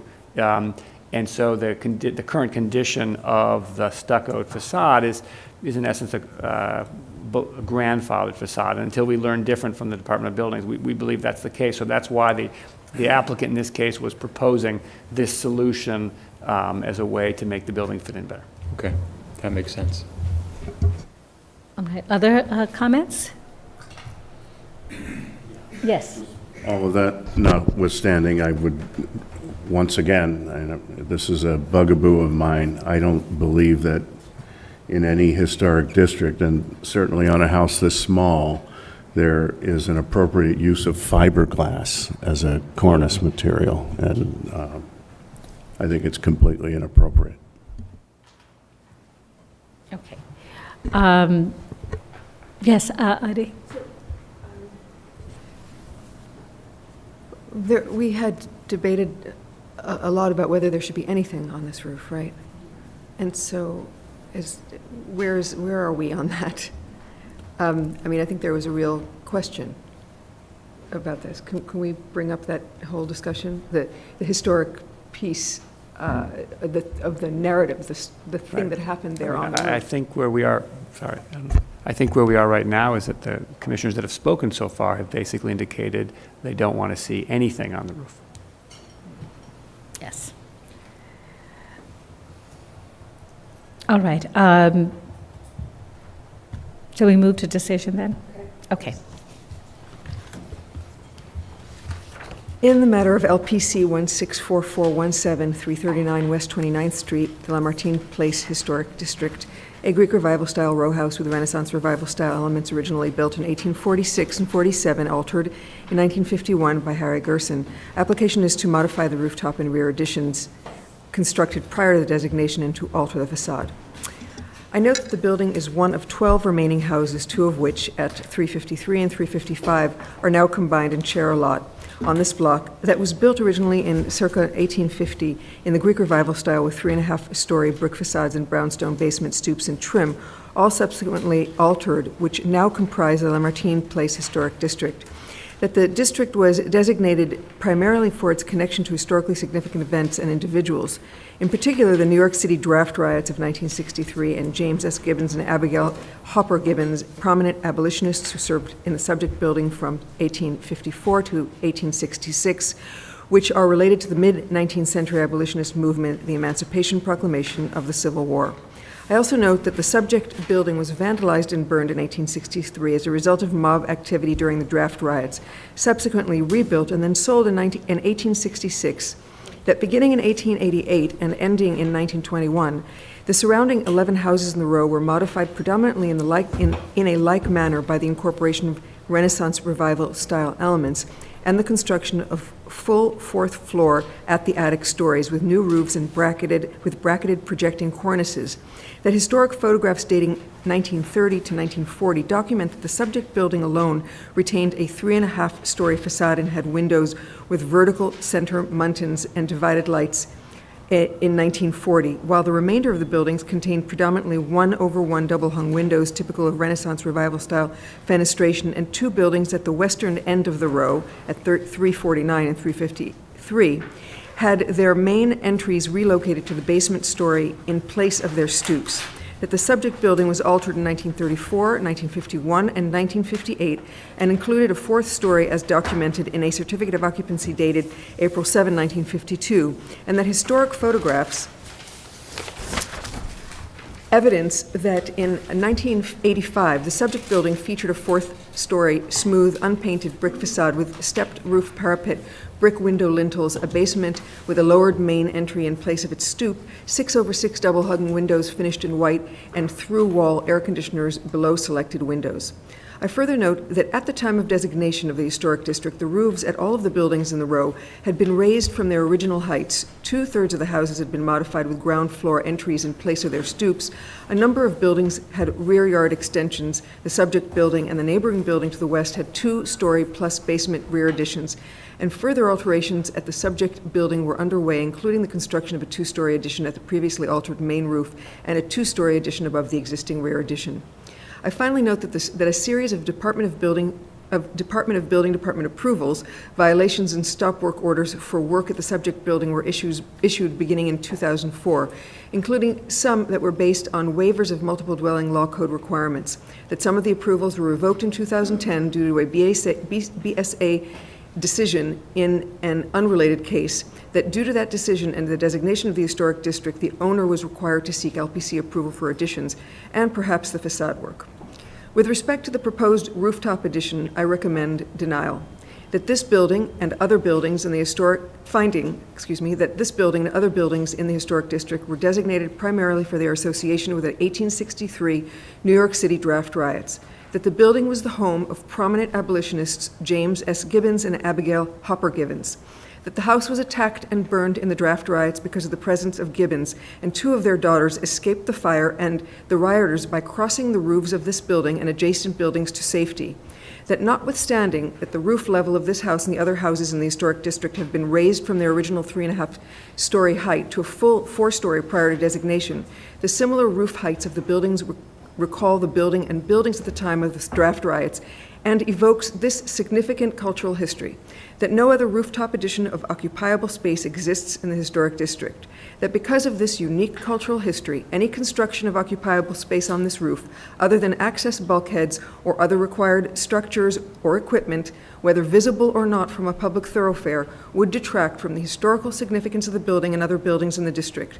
And therefore, that the proposed rooftop addition is inappropriate and will detract from the significant cultural history of the district. With respect to the proposed rear addition, I recommend approval with modifications finding that other buildings in the district have full-height rear yard additions, that the construction of a full-height rear addition, the height being of the building after the rooftop addition is removed, will not detract from the historical significance because of the significance of the buildings is related primarily to the relationship of their facades and roof heights. that the proposed fire escape at the rear facade will not be visible from a public thoroughfare, that no significant architectural features will be lost or damaged as a result of the construction of the rear addition, that the proposed rear addition constructed above an existing grandfathered addition that is set back from the rear lot line will not alter the building's footprint or increase its projection into the rear yard, that the design and details of the rear addition, including punch fenestration in a brick wall, are based on those features found traditionally at rear facades at buildings of this type and will remain the relationship of the building with the surrounding buildings, the relationship of the building with surrounding buildings in the row and the residential scale and character of the building, and that the proposed addition will not be visible from a public thoroughfare or right-of-way. With respect to the proposed alterations at the front facade, I recommend approval with modifications finding that the proposed roof cornice, in terms of its location at the fourth-story roof parapet and overall configuration, aligns generally with and approximates the locations and configurations of and surrounding historic cornices in the row. That the proposed brick facing of the facade will match the material of the historic facades at this building and the surrounding buildings in the row. That the proposed brownstone stucco facing at the basement level will recall the historic brownstone at the building's base. That the proposed projecting window lintels and sills will closely approximate the historic fenestration at this and surrounding buildings in the row. And that all of these changes will help return the building to a condition and style that recalls its historic condition and style, and enhances its relationship with the surrounding buildings in the district, thereby supporting the understanding of its important cultural significance, as well as the special architectural and historic character of the historic district. However, I find that several components of the proposal remained unresolved. In particular, that the proposed fire escape at the front facade is not a traditional feature at buildings of this type and age, and its presence detracts from the building's harmonious relationship with the surrounding buildings in the row, as well as the understanding of its cultural significance. That the plane of the proposed brick facing at the front facade, which has been altered by the application of stucco, would project slightly from the plane of the adjacent facades. That the profiles and details of the proposed cornice do not match those of the adjacent historic cornices. That the relationship of the pattern of punched openings at the subject building in relation to other buildings in the row needs to be clarified. That the location of the proposed cornice is not possible as proposed due to the height of the fourth floor windows, and therefore the height of these windows needs to be restudied to ensure the proposed cornice does align. And that the proposed 6/6 configurations of the windows are not in keeping with the historic 1/1 configurations of the windows at the facades in the row, which were altered predominantly in the Renaissance Revival style as evidenced in the historic photograph dated in 1932. Therefore, I recommend that the proposed fire escape be eliminated from the front facade unless required for egress. That the fourth floor windows in the cornice at the front facade align with those at one of the adjacent or surrounding buildings to the west, which were aligned historically. That the configuration of the proposed double-hung windows at the front facade be 1/1 or be in keeping with those documented in historic photographs dated 1932 and 1939. And that the profiles and details of the proposed brick veneer and cornice be further developed with staff. Second. All in favor? Aye. Any opposed? This application is approved in part and denied in part. Thank you. Thank you today.